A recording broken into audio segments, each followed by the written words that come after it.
بسم الله الرحمن الرحيم والصلاة والسلام على أشرف الأنبياء والمرسلين نبينا محمد وعلى آله وصحبه أجمعين. مرحبا مرحبا بكم جميعا pour cette conférence spéciale sur la secte des Tabligh, cette secte qui est présente dans le monde entier et dont beaucoup de gens ignorent ses origines, qui ils sont véritablement et la gravité et les dangers qu'il y a chez eux. La première des choses, barakallahu fikum, le prophète Mohammed sallallahu alayhi wa sallam nous a averti que sa communauté allait se diviser en 73 sectes. Et certains parmi les gens de l'innovation ont voulu rejeter ce hadith, ont voulu parler sur son authenticité et rejeter la réalité de ce hadith. Car cela ne les arrange pas, car ce hadith vient et les dévoile. La parole du messager d'Allah sallallahu alayhi wa sallam les dévoile et dévoile leurs égarements. Et il y a parmi eux, parmi ces sectes-là, des sectes qui ont quitté l'islam. Et il y a parmi ces sectes, des sectes qui sont toujours dans l'islam, mais qui sont dans un égarement manifeste et dans un péché immense. Et parmi les salafs, il y a la parole qui est connue, qui est que l'innovation est plus aimée par Shaitan que le péché. Les dégâts de l'innovation, barakallahu fikum, sont immenses. Et ces sectes font des dégâts terribles.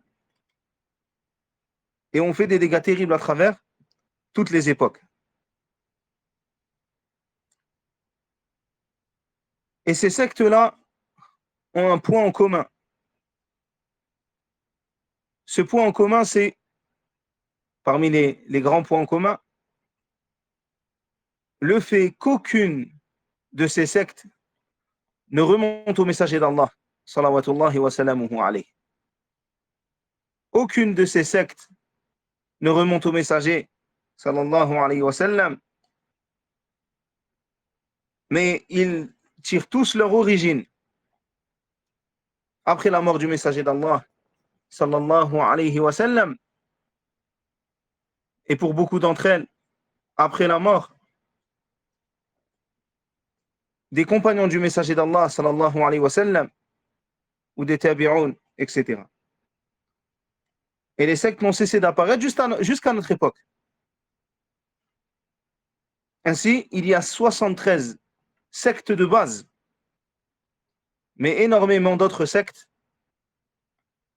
qui tirent leur fondement de ces 73 égarements dont nous a parlé le messager d'Allah, sallallahu alayhi wa sallam.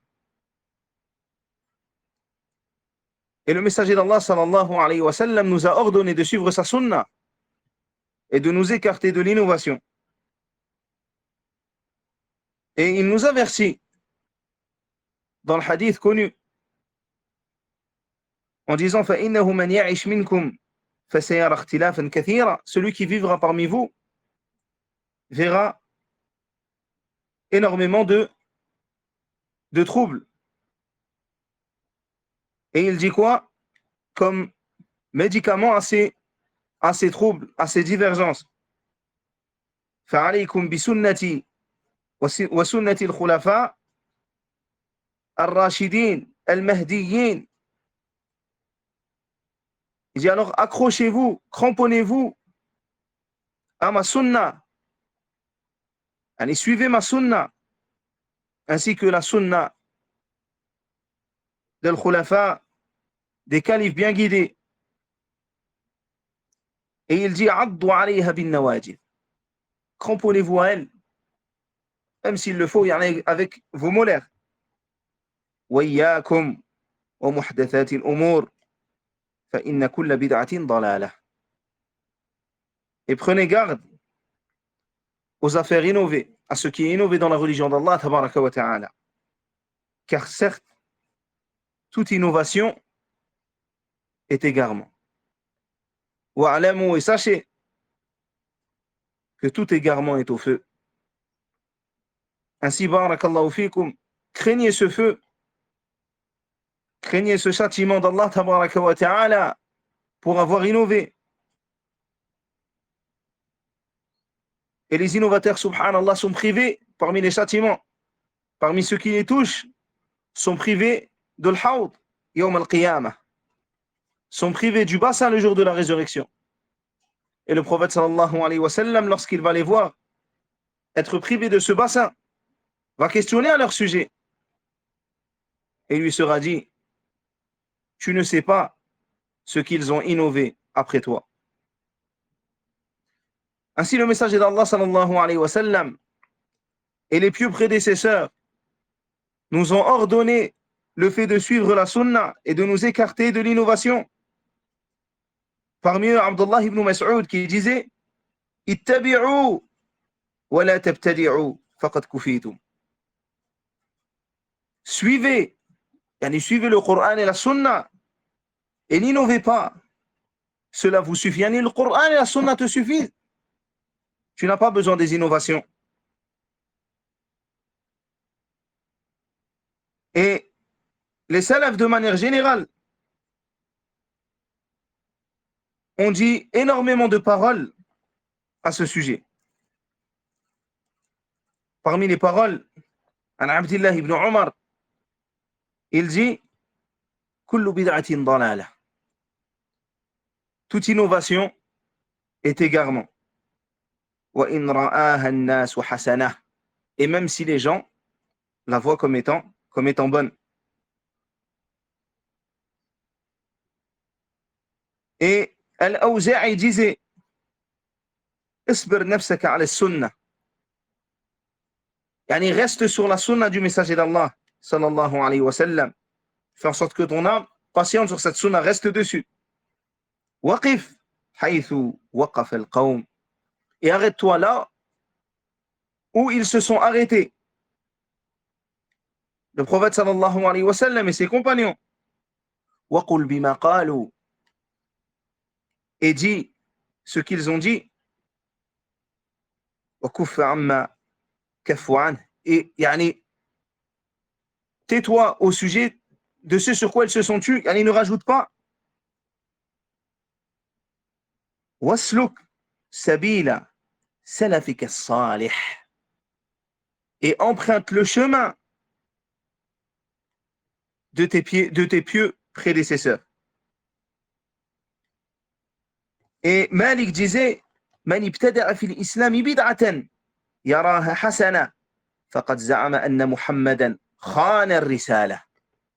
L'imam Malik disait celui qui a innové dans la religion d'Allah une innovation qu'il voit bonne a certes prétendu que Muhammad sallallahu alayhi wa sallam a trahi la révélation d'Allah, a trahi ce message qu'il nous a transmis.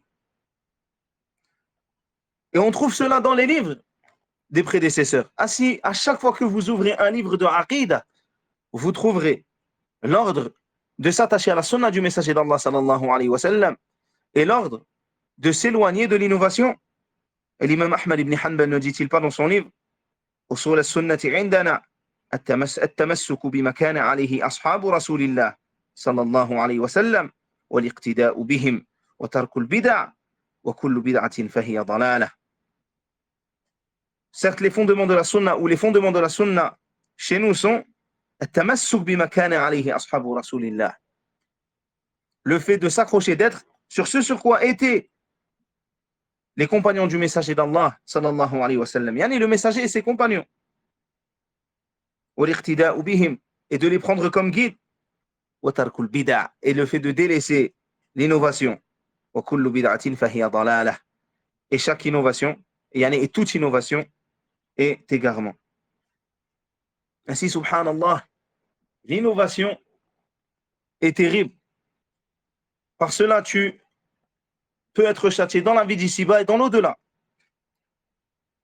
Par cela, tu peux perdre al-baraka dans ta vie et vivre une vie de gêne et de mal-être, car tu as emprunté un chemin terrible qui est pire que le péché.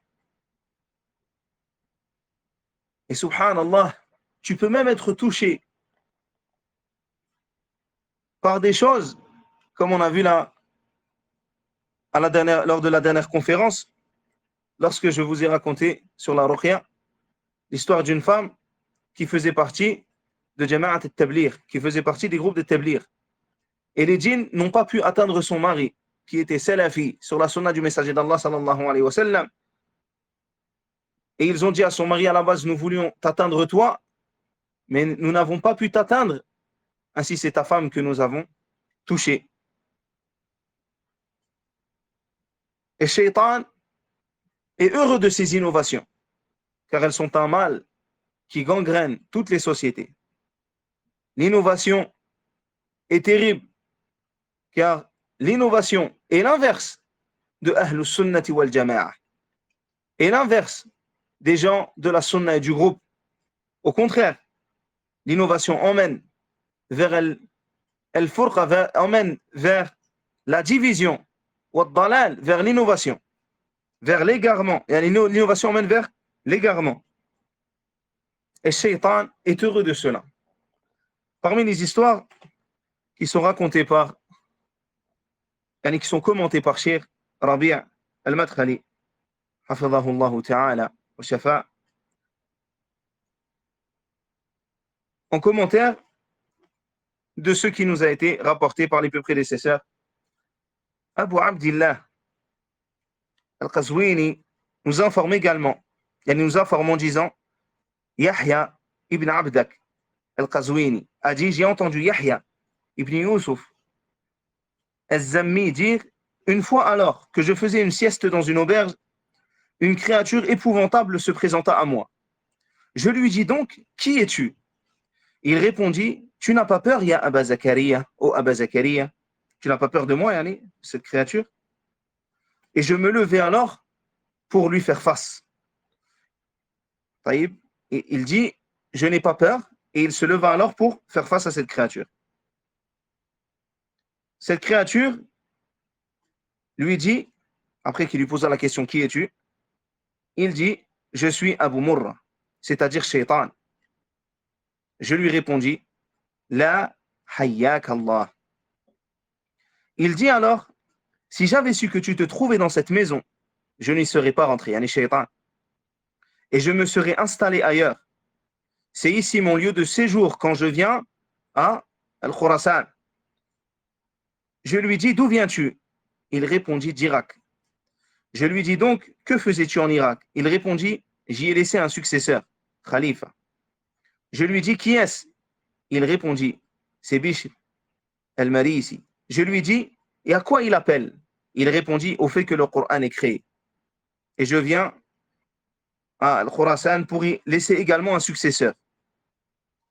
Yani, ici, donc, dans ce athar, Shaitan se déplaçait afin de laisser des successeurs à son mal, yani, des gens qui allaient propager le mal et être sur sa voie, et parmi eux, Bishr al-Marisi. Il lui dit, et que dis-tu à propos du Coran? Il répondit, malgré le fait que je sois un diable maudit, je dis que le Coran est la parole d'Allah et qu'il n'est pas créé. Abu Muhammad Abdullah ibn Abbas al-Tayalisi nous raconte que Bundar Muhammad ibn Bashar nous rapporte que Abu Bakr Abdullah ibn Muhammad ibn Abd al-Hamid al-Wasiti nous rapporte que Abu Musa Muhammad ibn al-Muthanna a dit, nous lisions à un cheikh aveugle lorsque la parole selon laquelle le Coran est créé apparut à Bagdad, yani en Irak. Le cheikh dit, si le Coran n'est pas créé, alors qu'Allah efface le Coran de mon cœur. Yani le cheikh qui était sur cet avis-là, cet avis égaré que le Coran est créé. Il dit, ce cheikh, si le Coran n'est pas créé, alors qu'Allah efface le Coran de mon cœur. Il, yani Abu Moussa dit, lorsque nous entendîmes cette parole de lui, nous l'avons abandonné et nous nous sommes détournés de lui. Après quelque temps, nous l'avons rencontré et lui avons dit, ô un tel, qu'a fait le Coran? Il répondit, rien ne lui a subsisté dans ma poitrine. Nous lui avons dit, même Qul huwa Allahu ahad, il répondit même Qul huwa Allahu ahad. Sauf si je l'entends réciter par quelqu'un d'autre. Et Cheikh Rabi' ibn Hadi dit ici, les deux histoires authentiques sont surprenantes pour les gens, mais ceci n'est pas étrange ni nouveau. Cette histoire a été rapportée par Yahya ibn Yusuf az-Zammi avec une chaîne de transmission authentique. Shaitan lui est venu alors qu'il se trouvait dans une auberge, c'est-à-dire un lieu ressemblant à un hôtel où les étrangers et les nouveaux arrivants séjournent. Shaitan lui dit, n'as-tu pas peur de moi? Alors Abu Zakaria lui a répondu, non, je n'ai pas peur de toi. Et qui es-tu? Alors Shaitan lui dit, je suis Abu Murra, c'est-à-dire je suis Shaitan. Yani, le grand Shaitan. Bien que le terme ici grand ne correspond pas à Shaitan. Alors Abu Zakaria dit, qui es-tu? Et je me levai prêt à en découdre. Il dit alors, je suis Abu Murra. Puis il dit, la hayyak Allah. Cela signifie qu'il était ferme et avec une grande maîtrise de soi. Si cela avait été un lâche, la peur l'aurait submergé et il serait mort. Si le shaitan apparaît à quelqu'un, il en aurait peur. Il y a beaucoup de gens qui ont peur s'ils sont confrontés au djinn. Alors qu'en est-il de shaitan? Ainsi, certains ne peuvent faire face au djinn. Beaucoup de gens meurent de peur lorsque leur apparaissent les djinns. Cependant, certaines personnes, les djinns, ne peuvent leur faire face et ils les vainquent. Ici plutôt, beaucoup de gens sont pris de peur lorsque leur apparaissent les djinns. Cependant, certaines personnes, les djinns ne peuvent leur faire face et ils les vainquent. Parmi eux, Omar ibn al-Khattab, radiallahu anhu, qui n'empruntait pas un chemin sans que Shaitan en emprunte un autre. Ou encore Abu Huraira, radiallahu anhu, qui captura Shaitan à 3 reprises, alors qu'il volait de la nourriture que le messager d'Allah, sallallahu alayhi wa sallam, lui avait demandé de garder. Il n'avait pas peur. Ainsi, le croyant fort n'a pas peur des djinns ni des hommes. Il ne craint qu'Allah, tabaraka wa ta'ala, particulièrement la peur qui relève du shirk. Certains ont une peur tellement sévère qu'elle relève du shirk, une peur des morts et des shayatins. Et nous cherchons refuge auprès d'Allah contre ce fléau. Ainsi, celui-ci, Abu Zakaria, n'a pas eu peur. Il s'est maîtrisé avec force et a fait face à Shaitan de cette manière. Puis Shaitan lui dit, si j'avais su que tu te trouvais dans cette maison, je n'y serais pas rentré. Et ceci est une preuve, comme dit le cheikh, que Shaitan et les djinns ne connaissent pas l'invisible, tel qu'Allah tabaraka wa ta'ala l'a déclaré dans l'histoire de Sulaiman, dans le Coran. Lorsqu'il dit, dans le sens de la traduction rapprochée, puis quand nous décidâmes de sa mort, de Sulaiman, il n'y eut point pour les avertir de sa mort que la bête de la terre qui rongea sa canne. Il était appuyé sur une canne et cette bête rongea sa canne. Et lorsque cette bête eut fini de ronger cette canne, comme Allah tabaraka wa ta'ala dit dans son traduction rapprochée, puis lorsqu'il s'écroula, il apparut de toute évidence aux djinns que s'ils savaient vraiment l'inconnu, ils ne seraient pas restés dans le supplice humiliant de la servitude pendant tout ce temps. Et toujours dans le sens de la traduction rapprochée, vous apprendrai-je sur qui les diables descendent. Ils descendent sur tout calomniateur pécheur. Ils tendent l'oreille. Cependant, la plupart d'entre eux sont des menteurs. Et le shir dit, parce qu'ils écoutent, volent les nouvelles des cieux. Puis il prend, dérobe la parole, descend, et il rapporte la parole vers le voyant ou le sorcier. Et ils y ajoutent à cela sans mensonge. Celui qui rajoute, il est dit que c'est un shaitan. Et il est dit que c'est le voyant lui-même. Que ceci soit le voyant, le sorcier ou le shaitan lui-même qui lui rapporte, alors ils reçoivent tous calomnie et mensonge des shayatins. Ce sont des menteurs, car celui qui rapporte un propos qu'il sait mensonger est lui-même un menteur. Il dit, si j'avais su que tu te trouvais dans cette maison, je n'y serais pas rentré et je me serais installé ailleurs. Il ne se trouve pas dans cette maison. C'est ici mon lieu de séjour, c'est-à-dire ce lieu de séjour dans lequel tu te trouves. Il ne serait pas allé dans cette maison s'il savait cela. Il lui dit, Et c'est yani, dans ce lieu que j'ai l'habitude d'y séjourner, yani, de séjourner. Quand je viens à Khurasan, je lui dis, d'où viens-tu?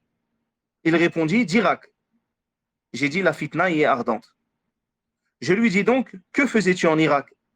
Il répondit, j'y ai laissé un successeur, un calife parmi les khulafa. Et le cheikh dit, il y a des khulafa, des shiatines. Je lui dis, qui est-ce? Il répondit, c'est Bishr al-Marisi. Les prêcheurs à l'innovation et à l'égarement, comme dit le cheikh, sont les khulafa du shaitan. Et les savants sont les héritiers des prophètes et leurs successeurs. Et les prêcheurs à l'innovation, au faux, à la mécréance et à l'égarement sont les successeurs d'Iblis et ses soldats. Ainsi, méfiez-vous du fait qu'il se trouve parmi vous l'un des soldats de Shaitan ou l'un de ses khulafa. Je demande à Allah de nous préserver ainsi que notre religion et qu'il nous tienne à l'écart des troubles et des innovations et qu'il nous purifie des khulafa, des shiatines. Ici, barakallahu fikum, dans la parole de Cheikh Rabi', on voit, subhanallah, qu'il y a des gens qui, par la propagation de ces innovations, par la propagation de ces égarements, tiennent cette place que Shaitan, comme on le voit ici, aime tant. Puis la suite de la parole, je lui dis, et à quoi il m'appelle, et à quoi ils appellent, pardon, ou plutôt, et à quoi il appelle. Il répondit au fait que le Coran est créé, yani Bishr al-Marisi.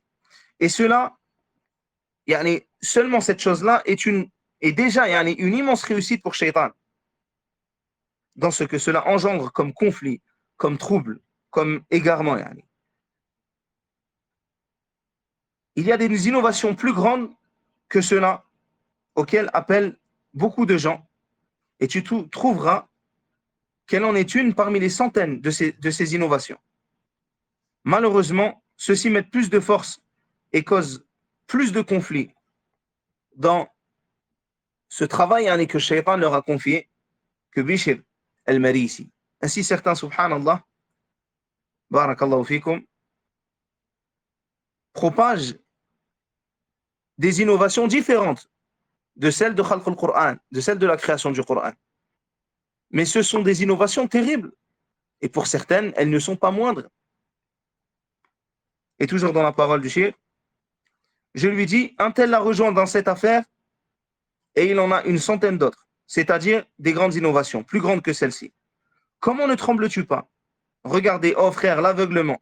Je cherche refuge auprès d'Allah contre l'aveuglement et l'égarement. Je cherche refuge auprès d'Allah contre ces troubles, spécialement lorsque les gens s'affilient avec leur fitna, avec leurs égarements au minhaj salafi.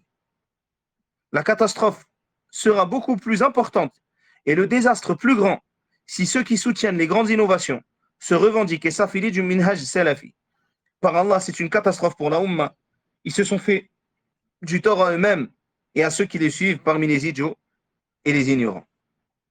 Ainsi, subhanallah, parmi les ruses de Shaitan, et le shirk ici la dévoile, c'est le fait d'appeler à des innovations, qu'elles soient grandes ou petites, en se prétendant salafi. Et malheureusement, nous avons cela à notre époque. Nous sommes dans une époque où énormément de gens, maintenant, se revendiquent salafi. Et ceci, subhanallah, et on va le voir, lorsque le mouvement des tablighs déclina en France, énormément de jeunes, après l'ignorance propagée des tablighs, s'intéressèrent au minhaj salafi. Certains de la bonne manière, en étant véritablement sur ce minhaj, et d'autres en étant sur ce minhaj que par le nom.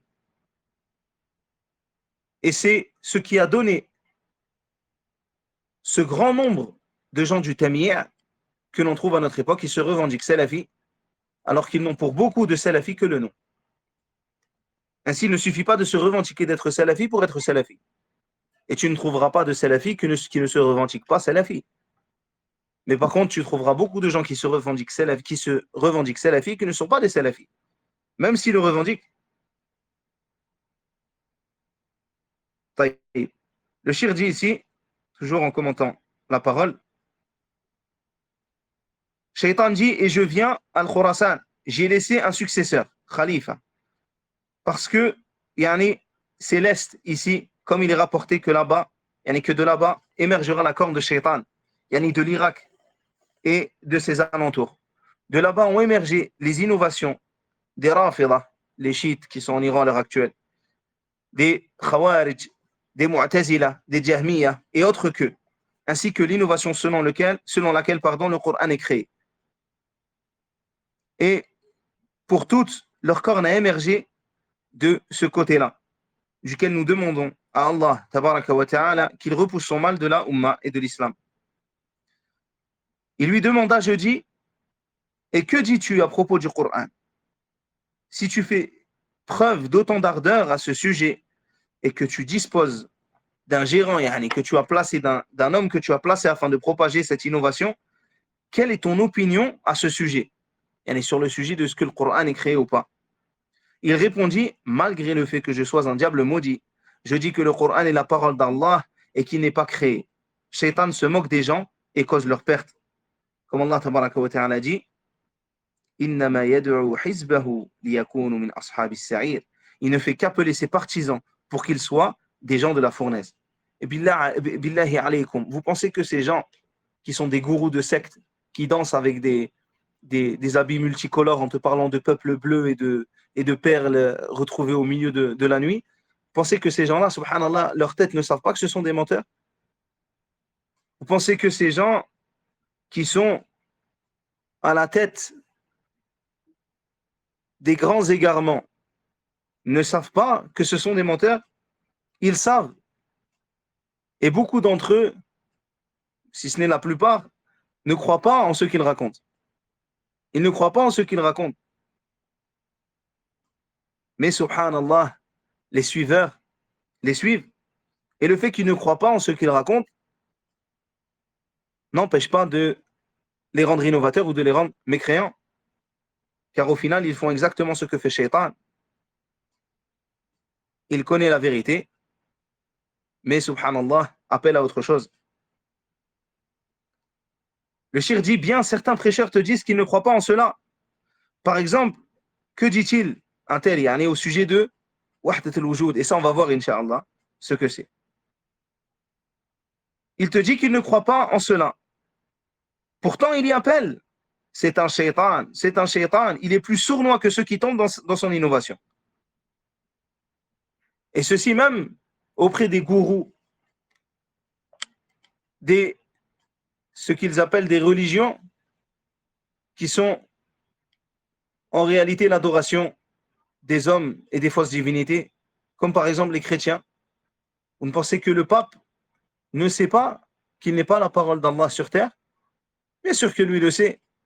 Il sait que c'est un homme comme tout le monde et qu'il n'a rien de plus que ses suiveurs. Ces gens-là savent qu'ils n'ont rien de plus que leurs suiveurs. Mais subhanallah, ils appellent au mal alors qu'ils savent. Ils savent que ce qu'ils font et ce qu'ils disent n'est basé sur rien et que ceci est le faux. Et le shir dit, ils te disent, un tel ne parle pas de Wahdat al-Wujud. Pourtant, il en parle et l'écrit. Bien. Alors pourquoi l'écrit-il? Fais l'éloge de ces gens et à d'autres innovations qu'elles. S'il y croit, il fait donc partie d'eux. Et s'il n'y croit pas, il est donc pire qu'eux. Cela fait partie des ruses de Shaitan. Il ne croit pas en la parole que le Coran est créé. Pourtant, il y appelle et avec ardeur. Et pourtant, il n'y croit pas. Wallah al-musta'an. Par exemple, quelqu'un qui appelle au socialisme, ou au judaïsme, ou au christianisme, et en fait l'éloge, mais n'y croit pas. Il n'y croit pas. Paul a appelé au christianisme et n'y croyait pas. Et il était plus mécréant qu'eux. Il ne croyait pas que Isa était le fils d'Allah, ou le troisième des trois, ou bien Allah lui-même. Pourtant, il a forgé ses croyances, alors qu'il n'y croyait pas. De fait, il est plus abject et plus mécréant que les chrétiens eux-mêmes. Il en est de même pour celui qui appelle à l'innovation. Il appelle à l'innovation qui relève de la mécréance et à celle qui n'en relève pas. Il est pire que celui qui n'y appelle pas, que celui qui y croit mais n'y appelle pas.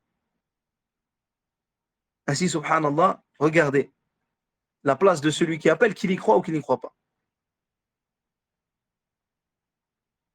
Et ici, Bishr al-Marisi qu'on a cité, que Shaitan a laissé, afin d'appeler les gens à dire que le Coran est créé. Son père était un juif qui se convertit à l'islam. Il a pris la science des grands savants des premiers siècles. Et parmi eux, le grand savant Sufyan ibn Uyayna. Mais il écouta les paroles des gens de l'innovation, n'a pas pris en compte l'importance de ne pas s'approcher des ambiguïtés, de ne pas y tendre l'oreille. Et au final, les ambiguïtés prirent le dessus sur lui. Et il devint la tête des Jahmiyyah de son époque. À tel point que les salaf et les khalaf l'ont rendu mécréant. Ainsi, subhanallah, faites attention. Ne pensez pas que Bishr dont on parle, n'était pas quelqu'un qui ne connaissait pas l'arabe, qui n'avait pas certaines bases. Mais subhanallah, il s'est égaré. Et celui qui tend l'oreille aux innovateurs et aux innovations, alors il risque pas seulement sa vie, mais son au-delà. Et il est rapporté dans Tarikh Baghdad que quand il mourut, l'histoire de Baghdad, que quand il mourut, aucun parmi les gens de science ne pria sur lui, si ce n'est Ubayd al-Shunizi. Quand ce dernier retourna de la janaza, après avoir prié la prière mortuaire, les gens de la sunna dirent Ya adu Allah, ô ennemi d'Allah, tu délaisses les gens de la sunna pour prier sur Al-Marisi. Regardez ici le comportement des gens de la sunna vis-à-vis de quelqu'un qui fait preuve de complaisance envers un innovateur, un grand innovateur comme cet innovateur. Et comparé avec les gens de notre époque, lorsqu'ils nous disent vous êtes des roulettes, tabdi'a, etc. Il dit attendez, je vais vous informer de ce que j'ai fait. Je n'ai jamais espéré plus de récompense pour une prière sur un mort que sur celui-ci. Je me suis mis dans le rang et je dis Ya Allah, ton serviteur ne croyait pas en ta vision le jour de la rétribution. Ya Allah, prive-le de ta vision le jour où les croyants le verront. Le jour où tes croyants, ou plutôt où les croyants te verront. Ya Allah, prive-le de ta vision le jour où les croyants te verront. Ya Allah, ton serviteur ne croyait pas au châtiment de la tombe. Châtie-le d'un châtiment dont tu n'as jamais châtié personne auparavant. Ya Allah, ton serviteur a renié la balance le jour de la résurrection. Ya Allah, rends-lui sa balance légère ce jour-là. Ya Allah, ton serviteur a renié l'intercession. Alors fais en sorte qu'il n'ait aucun intercesseur, qu'il n'ait aucun intercesseur le jour de la résurrection. Et les gens de la sunna l'écoutèrent, puis rirent de ce que fit Ubayd al-Shunizi. Il faisait partie des gens de science. Barakallahu fikum. Ainsi, j'espère que cette petite muqaddima, cette préface, vous fait comprendre la gravité de l'innovation et les choses terribles que le suivi de ces innovations incombe. Et parmi les grandes innovations qu'il y a eu à notre époque, notamment lors du siècle dernier, l'apparition des tablirs. Avant de rentrer directement dans les tablirs, essayons de comprendre un peu le contexte qu'il y a eu à cet endroit. Au XVIIe siècle, il y a donc plus de 400 ans de cela, Al-Maghul, qui étaient les musulmans qui dirigeaient l'Inde à cette époque, étaient les dirigeants légitimes de cet endroit et les gens vivaient de manière correcte et lui du bien, malgré les différentes innovations présentes dans cet empire. Il y avait des richesses et c'était l'apogée de l'Inde et des régions alentours dans l'histoire. Ainsi, ces richesses attirèrent la convoitise de deux des grandes puissances de cette époque, ainsi que d'autres d'ailleurs. Mais parmi ces puissances-là, une que vous connaissez tous, la puissance coloniale française, responsable de différents pillages, massacres, de l'esclavage et d'autres monstruosités, ainsi que les Anglais, qui étaient avides de pouvoir et s'intéressaient à l'Inde, avec d'autres nations comme les Portugais, les Hollandais, les Pays-Bas et d'autres. Et il y avait entre les Français et les Anglais une grande rivalité connue de par l'histoire, que cela soit à travers la guerre qu'ils ont appelée la guerre de 100 ans ou à d'autres moments de l'histoire. Et la reine Élisabeth Ier d'Angleterre créa parmi ses derniers actes avant sa mort, créa ce qu'elle a appelé la Compagnie britannique des Indes orientales. Elle fonda la Compagnie britannique des Indes orientales afin de s'emparer des richesses du pays. Et cette compagnie grandit au point de devenir un État à lui seul, menant guerre, conquête et commerce. C'était une compagnie extrêmement puissante qui était commandée par les Britanniques. Et les Anglais, comme au temps des croisades, ont rusé. Et après des années de commerce et de rivalité avec les autres puissances, ils convoitèrent l'Inde d'une autre manière que par le simple monopole dont ils ont disposé. Ils convoitèrent les richesses de ce pays et ont désiré être plus que de simples marchands. Ainsi, pour arriver à cela prit du temps et années, ils commettèrent de nombreux crimes. Et il y eut plusieurs guerres. Et leur domination sur la région prit énormément de temps. Mais au final, ils ont pu arriver à ce qu'ils voulaient. Ils se sont emparés de l'Inde d'une main de fer, pillant les Indes en compagnie des autres loups galeux des empires coloniaux européens de cette époque. Alors que El-Maroul, qui était présent avant eux, qui était dirigé par les musulmans, s'étendait de Kaboul en Afghanistan, en passant par le Pakistan, l'Inde, le Bangladesh actuel. Ils ont pu compter sur l'aide des mouchrikoun indiens, des adorateurs de pratiquement tout, car ils ont adoré les rats, les vaches, etc. Ils ont pu compter sur leur aide de ceux qui avaient dans leur cœur une haine féroce des musulmans, cette haine qui est présente jusqu'à maintenant. Ils ont pu compter sur leur aide afin de vendre leur pays à des étrangers qui allaient les piller. Et les Anglais, afin d'asseoir cette domination, avaient besoin de faire quelque chose vis-à-vis des musulmans. Car les musulmans sont très difficiles à gérer pour les colons. Contrairement aux autres peuples, ils ne se rendent la plupart du temps jamais. Et contrairement aux autres peuples, ils tiennent à leur religion plus qu'à leur propre vie.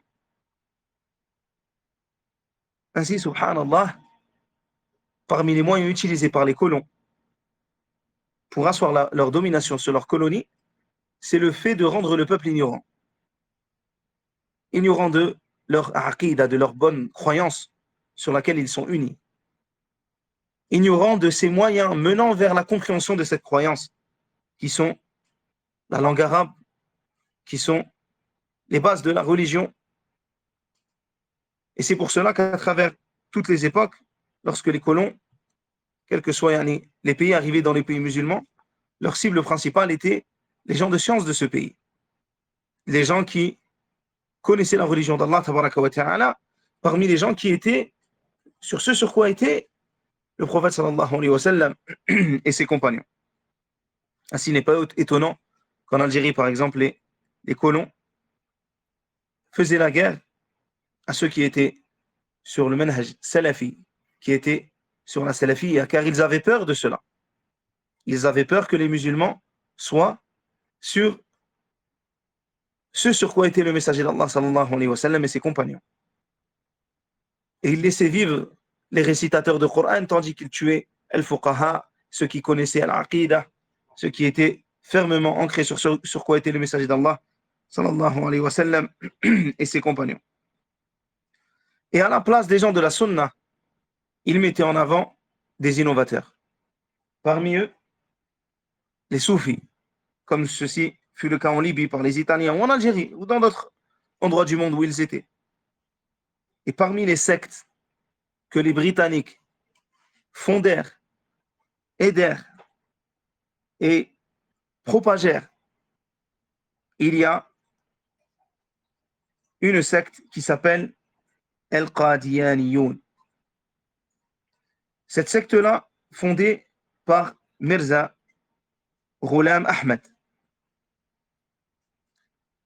au Pendjab, une des régions d'Inde, qui était sous domination britannique, comme on l'a cité précédemment. Cet individu prétendit qu'il est un revivificateur et qu'il est là pour apporter le bien, pour faire le bien entre les religions. Et il prétendit que c'était un prophète. Il prétendit qu'il était venu avec la véritable prophétie, la bonne prophétie. Et il parla en mal du prophète Mohammed sallallahu alayhi wa sallam.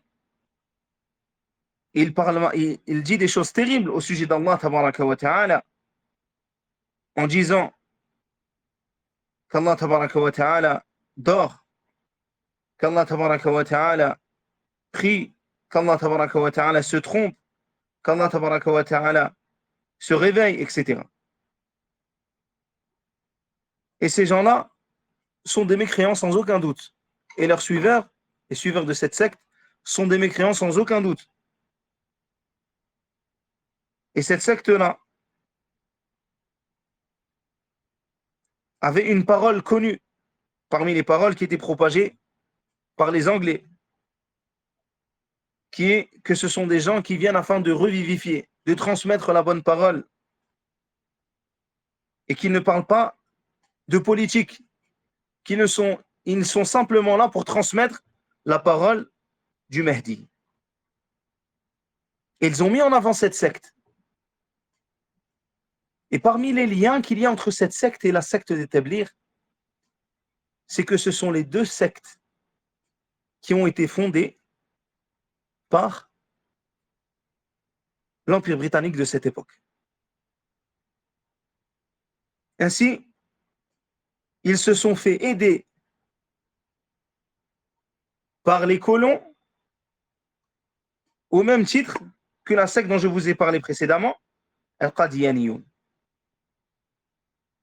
Ainsi, Saif al-Rahman a dit qu'on lui a rapporté que les Qadiyaniyun et les Tablighs sont interdits en Égypte, mais les deux groupes sont tolérés en Israël, au point même, donc en Palestine occupée, au point même que les Qadiyaniyun ont un markaz permanent là-bas.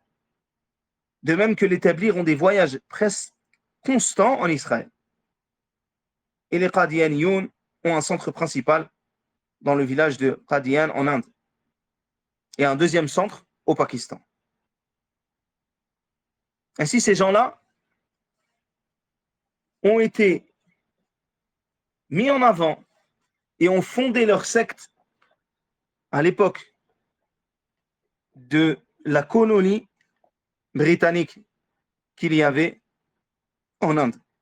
Et ils ont été mis en avant par eux, comme les soufis ont été mis en avant au Maghreb afin de détruire la croyance des musulmans de cette époque. Et leurs fruits pourris sont présents jusqu'à maintenant. Ainsi, il n'est pas étonnant que jusqu'à maintenant, il y a des petits groupes de gens qui se revendiquent de l'I'tizal, la secte des Mu'tazila, qui sont financés par des gouvernements européens alors qu'ils n'existent pas sur la scène internationale et n'existent pas auprès des musulmans. Ils sont extrêmement minoritaires. Pourtant, ils reçoivent des subventions. Peut-être qu'un jour, ils vont trouver des suiveurs et grandir et pouvoir pervertir le véritable islam. Ainsi, sachez que ce qui fait la joie de toute personne qui veut faire du mal aux musulmans. Ce sont les sectes qui détruisent les musulmans de l'intérieur en venant corrompre leurs croyances, ou les sectes qui détruisent l'image des musulmans à l'extérieur, comme les sectes terroristes qui sont pour beaucoup financées et aidées par des puissances ennemies des musulmans. Et il ne fait aucun doute sur cela. L'histoire l'a montré et les faits récents aussi le montrent. Ainsi, les gens, nos ennemis, savent que nous n'avons rien à voir avec les sectes soufis, que nous n'avons rien à voir avec le terrorisme et que nous condamnons Daesh, Al-Qaïda, Nusra, etc. Tous ces groupes qui ont pullulé à travers l'époque. Mais, subhanallah, une partie de ces sectes servent à nous détruire de l'intérieur, tandis que l'autre partie de ces sectes terroristes sert à nous détruire de l'extérieur. Wallahu musta'an. Et le groupe des Tabligh est un groupe présent sur la scène internationale. Ce groupe a été fondé lors de la moitié du XIVe siècle de la Hijra, c'est-à-dire lors du dernier siècle, par les mains du fondateur Mohammed Ilyas ibn Mohammed Ismail al-Kandahlawi. Le fondateur de cette secte, Mohammed Ilyas, est né en 1302 de la Hijra. Il a appris le Coran, puis a étudié les 6 livres du Hadith sur la méthodologie des Deobandi, parmi les sectes de cette époque. Il était sur le madhab Hanafi, Ash'ari et Maturidi, et sur la Aqida et Soufi sur la voie. Billahi alaykoum, quelle est la chose ici, dans ce qu'il a fait, qui le rapproche de ce sur quoi était le messager d'Allah sallallahu alayhi wa sallam.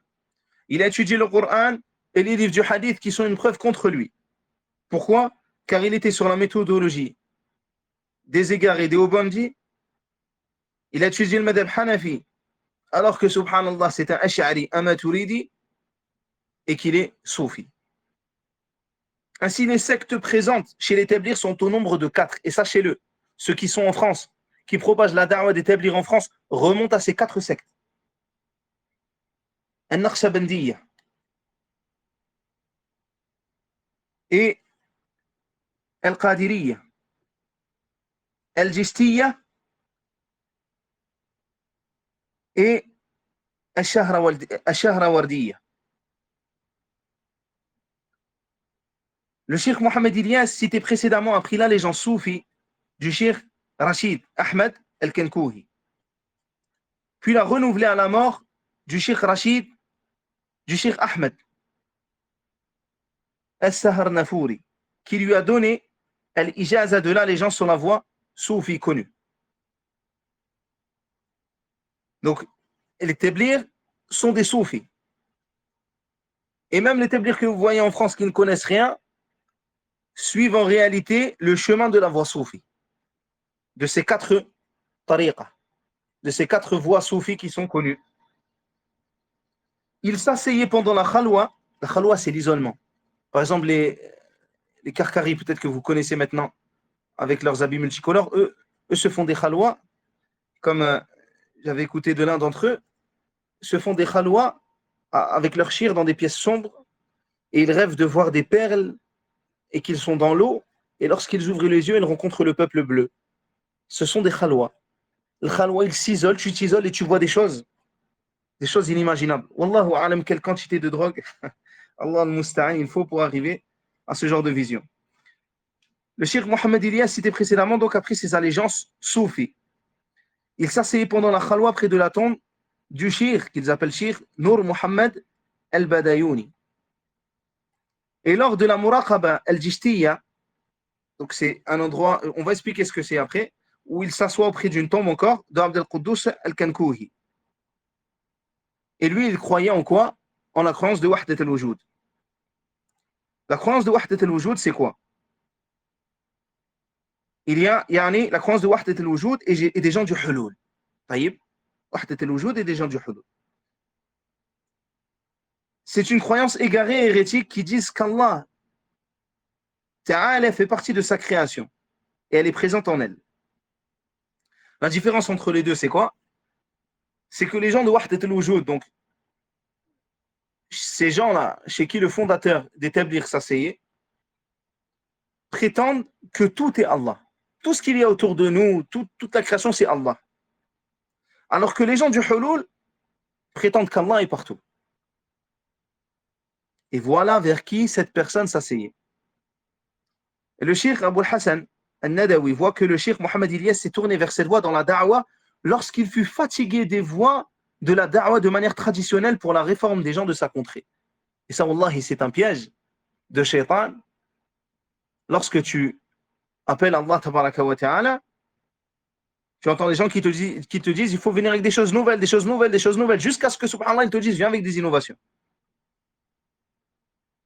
Alors qu'on appelle Allah tabaraka wa ta'ala comme a fait le messager d'Allah sallallahu alayhi wa sallam et ses compagnons. Et le cheikh Mayyan Mohammed Salam, il rapporte la parole de Ilyas à Mohammed Manzour al-Nu'mani. Il rapporte la parole de Mohammed Ilyas lui-même, qui dit qu'il a découvert cette voie en trouvant lors d'un songe un nouveau sens à la parole d'Allah. Regardez, c'est la même chose. L'un voit un peuple bleu et des perles, et l'autre, subhanallah, se lève et trouve un nouveau tafsir. Yani, tous les compagnons et ceux qui sont venus après n'ont pas trouvé ce tafsir, mais toi, fatahallahu alayk. Mais toi, Allah t'a ouvert une compréhension qu'il n'a donnée à personne avant toi. Si c'est cela que tu penses, alors sache que c'est Shaitan qui t'a ouvert pour que tu viennes avec des innovations. Et ce n'est pas Allah tabaraka wa ta'ala qui t'a ouvert l'esprit à quoi que ce soit. Ainsi, après s'être levé, il est venu avec un tafsir de la parole d'Allah Azza wa Jal. كنتم خير أمة أخرجت للناس تأمرون بالمعروف وتنهون عن المنكر وتؤمنون بالله. Vous êtes la meilleure des communautés sorties pour les gens. Vous ordonnez le convenable et interdisez le blâmable et croyez en Allah. Ainsi, subhanallah, il dit que cela implique de sortir, de faire le khurouj dans la voie d'Allah. Il faut faire le khurouj. Lui, il a compris cela de son rêve. Pourquoi? Parce qu'Allah Azza wa Jal dit quoi? Ukhrijat. Et il dit, et la foi augmente avec pour preuve la parole d'Allah, wa tu'minuna billah. Et vous croyez en Allah. Après avoir dit, la meilleure des communautés qui soit sortie pour les gens. Et il dit, le sens ukhrijat, c'est les Arabes. L'innas, ce sont les non-arabes. Ainsi, il est venu avec un nouveau tafsir, avec une nouvelle voix. Il dit, on ne fait pas d'exégèse du Coran. C'est plus lui du coup qui dit cela. Hein. On ne fait pas d'exégèse du Coran en fonction des révélations ou rêves des soufis, qui sont le plus souvent, je dirais même, tout le temps des révélations sataniques. Et ici, beaucoup de mes paroles vont être prises du livre Al-Mawrid de Cheikh Ahmed bin Yahya al-Najmi et d'autres livres qui ont parlé sur Jama'at al-Tabligh. Il dit, il apparaît que le fondateur de cette secte est plongé dans la soufia. Il a commencé à être élevé dans cette secte et à être séduit par les gourous de cette secte. Il a passé son temps à s'asseoir sur leur tombe. Troisièmement, le fondateur de cette secte est un adorateur des tombes, atteint par les histoires. Le khurafat, il croit en des choses, les mêmes histoires que le peuple bleu. Des choses qui sont inimaginables pour quelqu'un qui a un esprit clair, basé sur le Coran et la Sunna. Il s'asseyait lors de sa khalwa, de son isolement auprès du shir qu'on a cité tout à l'heure, auprès de sa tombe. Et il fut dit au sujet du second qu'il était atteint par la croyance de Wahdat al-Wujud, comme on a cité tout à l'heure.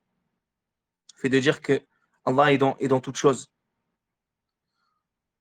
Comment le bien peut-il se trouver auprès d'un homme qui tourne autour de la tombe d'un homme atteint par la croyance de Wahdat al-Wujud dont on a parlé tout à l'heure? Et son assise auprès de la tombe d'un homme attaché à cette croyance est une preuve claire qu'il croit en cela. Et si ce n'était pas le cas, il ne ferait pas cela. Wallahi, nous avons peur de nous asseoir en tant qu'étudiants devant un shir que l'on ne connaît pas. Au point qu'on questionne autour de nous, nos meshayikh, ya shir, est-ce que tu connais tel shir? Est-ce qu'on peut s'asseoir chez lui? Ou auprès de nos frères, ya akhi ou ya ikhwa, parmi les tollab qui vont être avancés par exemple, est-ce que vous savez si les savants font l'éloge de tel ou tel shir? Nous avons peur de nous asseoir. Nous ressentons de la peur. Pour pas nous asseoir avec quelqu'un qui pourra avoir un égarement, peut-être petit, un petit égarement. Qu'en est-il alors d'une personne qui s'assoit après la mort de la personne chez une personne qui a un égarement si immense. Alors que la personne ne pourrait plus, et elle ne peut plus lui être profitable. Et ces gens-là, subhanallah, sont sur la voie soufi. Et les savants de toutes les époques, barakallahu fikum, ont mis en garde contre les égarements, contre les soufis et contre les autres sectes. Et l'imam Marwan ibn Muhammad Dimashqi a dit, il faisait partie des compagnons de Malik, 3 personnes à qui vous ne devez pas faire confiance dans tout ce qui touche à la religion. Le soufi, le conteur d'histoire et l'innovateur qui réfute les gens des passions. Le soufi, le conteur d'histoire et l'innovateur qui réfute les gens des passions.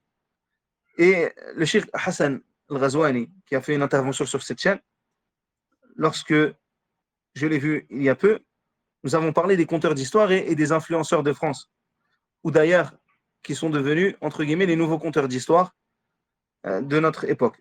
Et subhanallah, le cheikh a un livre dessus, sur les conteurs d'histoire, qui a été préfacé par le cheikh Ubayd al-Jabiri, rahimahullahu ta'ala, et où énormément de ses paroles parlent justement de ce qui touche actuellement la da'wah de manière générale, de ces conteurs d'histoire qui sont des influenceurs de maintenant.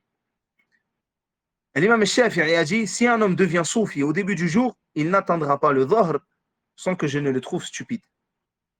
Et l'imam Hamad al-Ansari al-Maliki a dit, le soufisme est fait de judaïsme, d'adorateurs du feu, majous, les zoroastriens, de polythéisme et une fondation islamique, mais islamique seulement par le nom. Et ils sont les frères des colonialistes.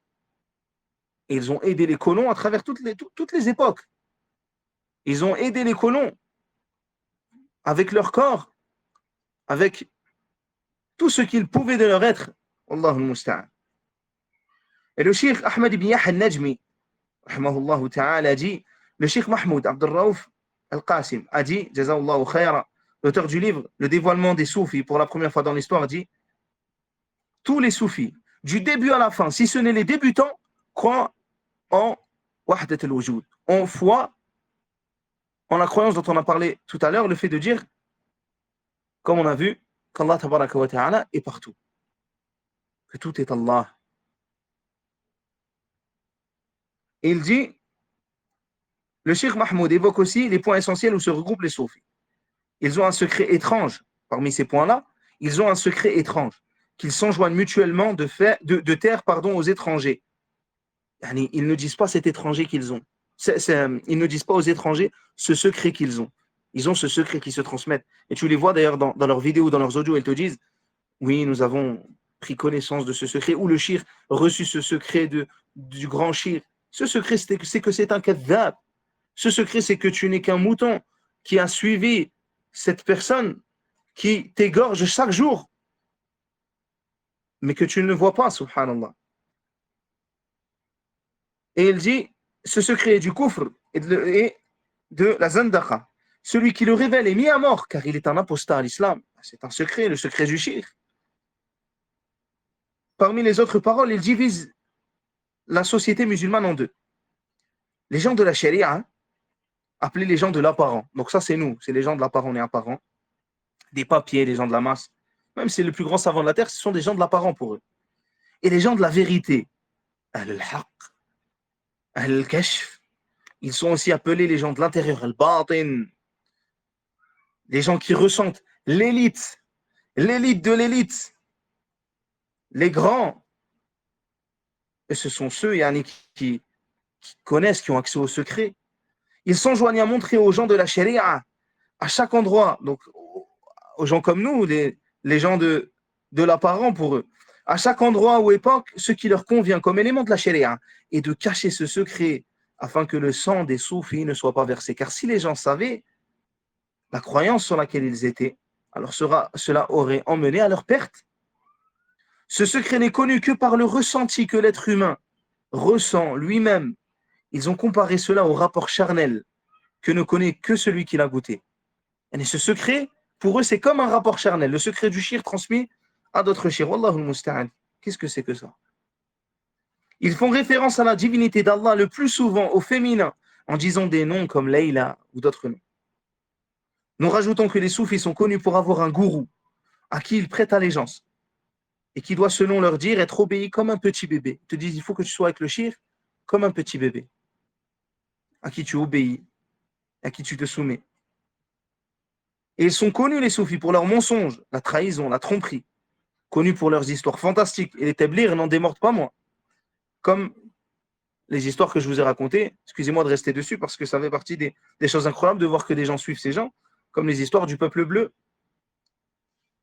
Beaucoup de choses se passent chez les confréries soufis.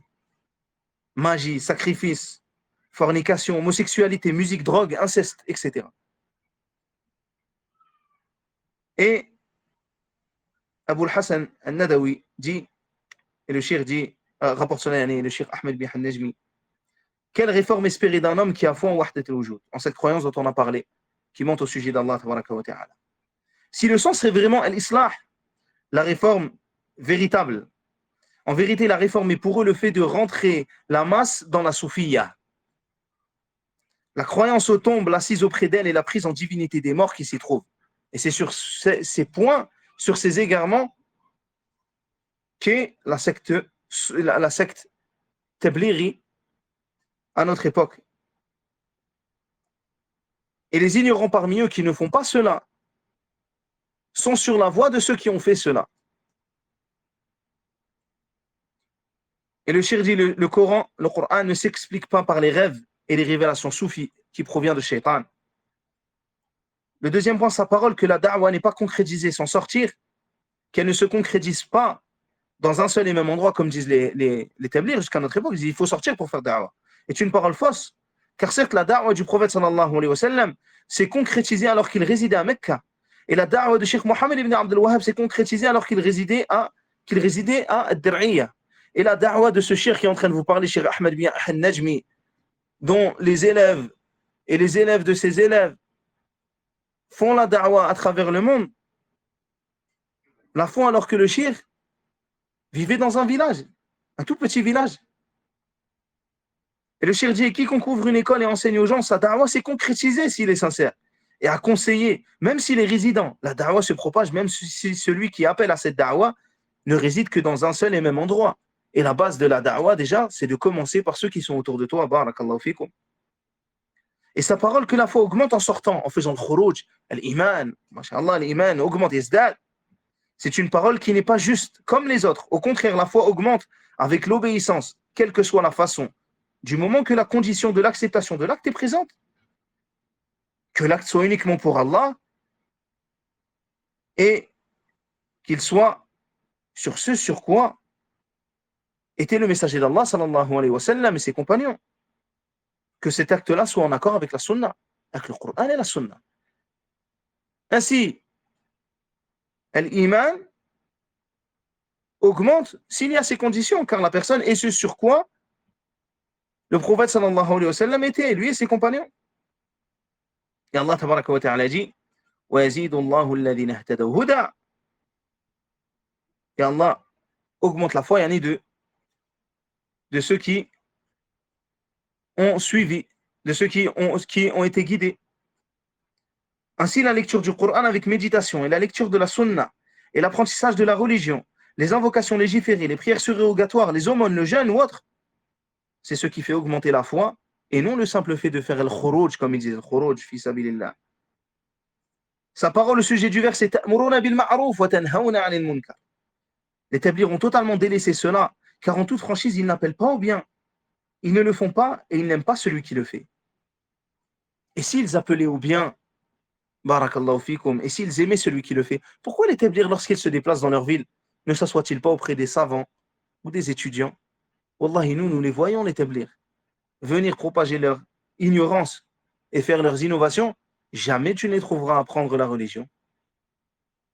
Pour eux, c'est une chose secondaire, l'apprentissage. Et ils font partie des plus ignorants des gens. Et de toute manière, comment peut se rassembler la véritable science et ses égarements soufis?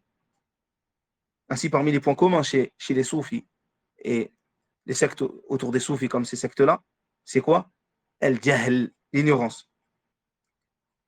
Quant à l'interdiction du blâmable, il ne se suffise pas de l'abandonner. mais il s'énerve de la plus grande des colères et éloigne les gens au maximum de celui qui blâme un acte blâmable. Wallah, si tu vas leur dire, Ya akhi, ce que tu fais, c'est pas légiférer, même avec douceur, ils vont s'énerver, te prendre en ennemi. Et quand on va passer sur les folles histoires d'établir, sur le chapitre des folles histoires d'établir que je vous ai préparé, il y a un passage sur cela. Ici, son exégèse, lorsqu'il dit ce sont les Arabes en particulier qui sont sortis pour les non-arabes, il dit je n'ai trouvé à son sujet aucun prédécesseur. Au contraire, la parole est dirigée à la communauté de Mohammed, à l'ensemble des Arabes et des non-arabes, pour tout le monde.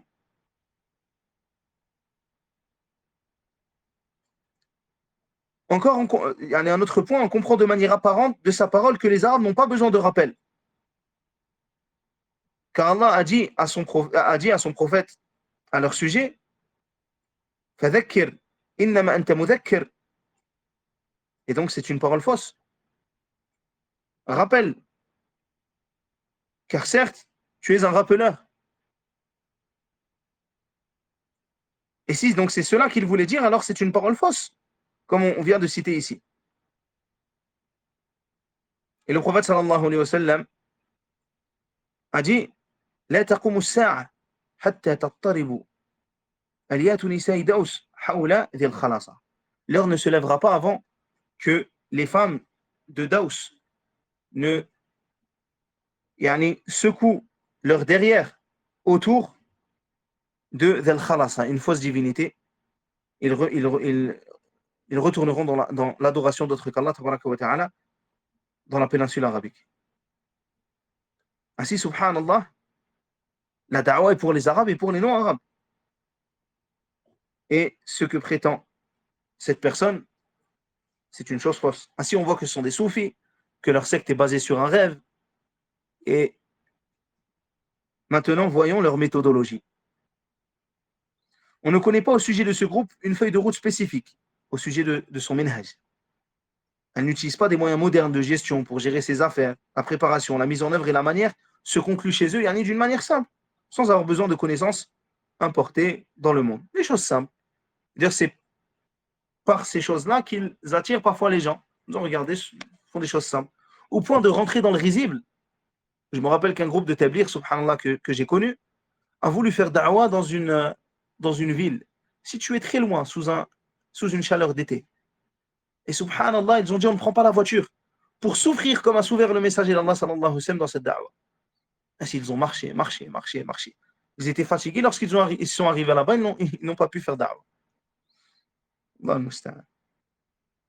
La préparation, la mise en œuvre et la manière se concluent de manière simple. Donc, on a dit, il n'apparaît aux participants lambda de ce groupe que la lecture des 10 dernières sourates du Coran avec la Fatiha. Les gens qui vont rentrer dans ce groupe, ils vont parfois voir seulement quelques petites choses d'eux. Ils vont dire, bah, c'est rien, on fait rien de mal.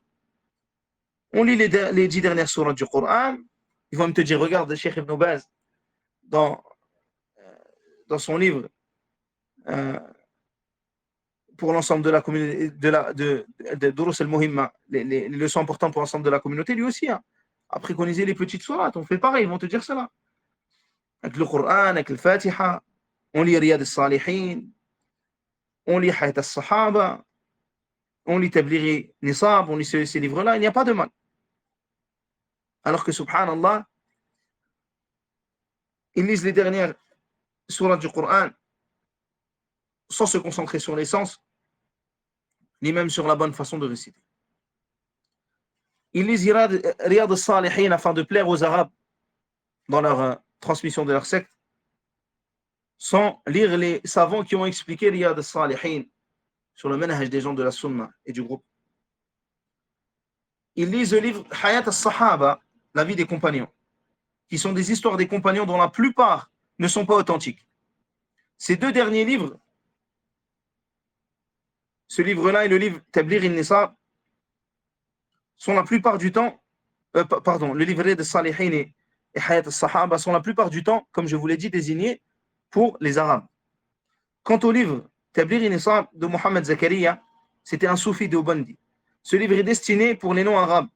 Il traite des bonnes œuvres, il rapporte des histoires et des hadiths faibles, mawdou', ainsi que des histoires imaginaires et des innovations pour la plupart du temps. Ce sont des livres qui mériteraient d'être brûlés et pas d'être lus. Ce livre, d'ailleurs, n'est pas épargné par la présence de l'association. Ainsi, cet égaré ou ces égarés ont mis en place quelque chose. Le fondateur, Mohamed Ilyas, a mis en place les 6 fondements. Vous ne les connaissez pas, c'est normal. Car nous connaissons les fondements de la foi, les piliers de l'islam, mais eux sont venus avec autre chose. Ces fondements sont depuis ces dernières années appelés dans la plupart des cas les 6 caractéristiques choisies parmi les caractéristiques des compagnons. Il apparaît que le chef de ce groupe a souhaité changer le nom afin de se débarrasser des accusations qu'ils auraient changé les fondements de l'islam par ces 6 fondements. Et cela fait partie des ruses des gens de l'innovation, le fait que lorsque tu vois que ton nom n'est plus accepté, alors tu le changes afin de faire en sorte qu'il soit accepté. C'est une ruse de shaitan. C'est une ruse de shaitan. Ainsi, il n'est pas étonnant de voir la même ruse appliquée par les non-musulmans dans leur parti politique. Et il n'est pas étonnant de voir cette ruse appliquée par les innovateurs qui te rendent les choses mauvaises comme étant des choses belles, alors qu'en réalité, elles sont terriblement horribles. Les 6 fondements, les 6 attributs sont la concrétisation de la parole qu'il n'y a de divinité digne d'adoration qu'Allah. Et eux disent qu'il n'y a de divinité qu'Allah. Taïb, ils ne disent pas comme nous le disent, il n'y a de divinité qu'Allah. Ils ne disent pas il n'y a de divinité digne d'adoration qu'Allah. La prière avec crainte et révérence. La connaissance des mérites. Taïb, et non des masaïl, des questions qui seraient à connaître. Et le dhikr, le rappel. La générosité envers les musulmans. La correction de l'intention. L'appel à Allah et sortir dans le sentier d'Allah, el khourouj sur la voie tablir. Fin de citation. Et là, vous allez dire, Taïb, où est le problème? Taïb. Lorsqu'ils disent la concrétisation de la parole de la ilaha illallah, ils disent, c'est enlever la fausse certitude du cœur et rentrer la véritable certitude. Ceux qui connaissent l'établir, ils ont déjà entendu cette parole. C'est quoi le sens? Cela vient de la parole des adeptes de Wahdat al-Wujud qu'on a cité précédemment. Pour eux, la fausse certitude, c'est le tawhid que nous avons nous. Et c'est le fait que Wahdat al-Wujud, la fausse croyance qu'on a citée tout à l'heure, c'est elle la vraie certitude. Et le shir Hamid bin Abdullah Tuwajiri a dit, dans la voie, ce sont des soufis. Et les soufis sont les plus mauvais des gens de l'innovation. Et nous avons exposé précédemment les 4 voies à qui ils prêtent allégeance, établir, qui sont Al-Jishtiya, Al-Naqshbandiyya, Al-Sahrawardiyya ou Al-Qadiriyya. Et parmi les choses qu'ils disent chaque jour, et rappelez-vous les 6 points, on va revenir sur les 6 points. Parmi les choses qu'ils disent chaque jour, c'est Illallah, Illallah, Illallah. Ils vont dire 400 fois Illallah. Et ils vont dire 600 fois Allah, Allah, Allah. Yani, où ce nombre a été rapporté dans la sunna? Qui a fait cela parmi les pieux prédécesseurs? Est-ce que le messager d'Allah sallallahu alayhi wa sallam a fait cela? Est-ce que Abu Bakr a fait cela? Est-ce que Omar a fait cela? Est-ce que Uthman a fait cela? Est-ce que Ali a fait cela? Qui a fait cela parmi les savants, des imams de guidés? Et eux inventent des choses dans la religion d'Allah Azza wa Jal. Wa ma lahum min salaf. Et ils ont aussi ce qu'on appelle les respirations sacrées. 10 minutes par jour. Et elles se font en amenant la langue de manière collée du haut de la bouche. Je pense qu'il y en a parmi vous qui vont peut-être essayer de le faire. Et Allah al-Musta'an, ne le faites pas. Car parmi les ruses de Shaitan, ça serait que les gens reproduisent ces innovations. Parmi les explications qu'ils disent, de manière collée du haut de la bouche et le dhikr par la sortie de l'air du nez, en faisant ressortir le nom d'Allah par le nez. Wallah al-Musta'an. La garde al-Jistiyya dont on a parlé tout à l'heure, que faisait Mohamed Ilyas, dure 1 demi-heure par semaine, auprès d'une des tombes, en se couvrant la tête et en faisant le dhikr. Et ils disent Allahu hadiri, Allahu nadiri, et d'autres parmi les innovations. Qui a fait cela? Et toutes ces paroles sont des innovations et des égarements, contredisant ce sur quoi était le messager d'Allah, salawatullahi wa salamuhu alayhi, ainsi que ses compagnons et ceux qui les ont succédés sur le bien. Les savants ont rapporté à leur sujet une autre sorte de dhikr qu'ils ont fait. C'est qu'ils répètent 600 fois La ilaha, La ilaha. et illallah 400 fois.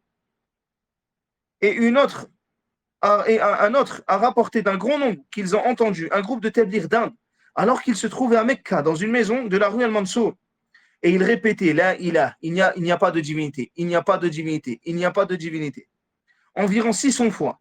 Et illallah, digne d'adoration, si ce n'est Allah, 100 fois. Tout ceci en groupe et à voix haute, au point que ceux qui étaient dans les rues entendaient. Ils firent cela en compagnie d'un shir parmi leurs chouyours d'Inde. Ils continuèrent un long moment à faire cela. Ils effectuaient ce dhikr une ou deux fois par mois, une fois à sa moitié, une autre à sa fin. Il ne faut aucun doute que ceci fait partie de la moquerie envers Allah et son rappel. Cette réalité n'échappe pas à celui qui a la science et la compréhension. Il comprend que leur acte contient la mécréance 600 fois, car couper la négation de l'affirmation dans la parole, la ilaha illallah, il n'y a de divinité digne d'adoration qu'Allah, en laissant un laps de temps entre le début de la phrase et sa fin, et ceci par choix, implique le fait de renier la divinité d'Allah 600 fois, et c'est de la mécréance claire. Si ces paroles avaient été prononcées une seule fois, cela aurait été de la mécréance claire. Qu'en est-il alors de celui qui la prononce 600 fois dans une seule assise? Puis le fait qu'il prononce l'affirmation en séparant de la négation, en laissant ce laps de temps, n'est profitable en rien. Et ce n'est que du tala'ub, il joue avec la religion d'Allah Azzawajal. De la moquerie vis-à-vis du rappel d'Allah, ce mal horrible. Et cet égarement lointain n'est que le fruit du suivi aveugle de leurs chouyours, les chouyours du mal, de l'ignorance et de l'égarement que le shaitan a égaré et embelli. Yani, ces égarements que le shaitan a embellis, il les a rendus beaux et ils les ont malheureusement suivis. Il dit aussi, rahimahullah, parmi les groupes qu'ont rapporté certains savants au sujet du groupe des Tabligh, il y a eu un groupe qui comprenait un étudiant. Il est sorti avec eux de Médine jusqu'à la région de l'Hanakiya ici en Arabie. Le émir était une des têtes du groupe des Tabligh. Lors de la nuit, lorsqu'il vit l'un d'entre eux trembler et dire « Hou, hou », il le saisit. La personne a alors arrêté de bouger et s'est tue. Le lendemain, il informa son émir, son chef, de ce qu'avait fait cet Indien soufi Tablighi. Le émir blâma alors l'étudiant, subhanallah. Il n'a pas blâmé la personne qui a fait l'innovation, il a blâmé l'étudiant au sujet de son blâme du Tabligh. Et il lui dit, rempli de colère, Anta wahhabi, asbahta wahhabia. Tu es un wahhabi, tu es devenu un wahhabi. Ça, subhanallah, c'est comme à notre époque. Lorsqu'on dénonce les égarements des gens, roulette tabdir, matrali, wahhabi, je ne sais quoi. Du moment qu'il y a des i peut-être chez eux, ça marche. Comme les ist chez les non-musulmans. Par Allah, si j'avais le pouvoir, j'aurais brûlé les livres d'Ibn Taymiyyah, Ibn Qayyim et Muhammad ibn Abdel Wahhab. Ça, c'est sa parole. Et je n'aurais rien laissé de ces livres sur la surface de la terre. Wallahu al-musta'an. L'étudiant se sépara alors d'eux lorsqu'il entendit ces mauvaises paroles, car il comprit la haine qu'il porte envers les gens de science et de guider parmi les gens du tawhid et de la sunna. Ainsi, Cheikh Ahmed rapporte dans le Mawrid, parmi leurs fondements, le fait de renier l'ensemble des textes, appelant à mécroire au tarot et appelant au fait de blâmer le blâmable, en prétextant que ceci mène à la division et non à la réforme. Ainsi, ces gens-là, parmi tous leurs égarements, comportent aussi l'attribut des gens du Tamiyya, qui est qu'on se rassemble sur le faux, qu'il n'y a pas de problème si telle ou telle personne a tel égarement. La baisse, du moment qu'on a certains au sol, certains fondements qui sont semblables. Et ici, il y a des points donc qui résument cette voie, la voie des Tabligh. Le premier point, le fondateur de la secte Tabligh a évolué dans la voie soufie. Il y prit 2 allégeances. Il vécut sur cette voie jusqu'à sa mort. C'est pour cela que c'est un soufi qui est plongé dans le soufisme. Deuxièmement, il se rendait fréquemment auprès des tombes. Il y attendait des révélations et émanations spirituelles provenant des morts.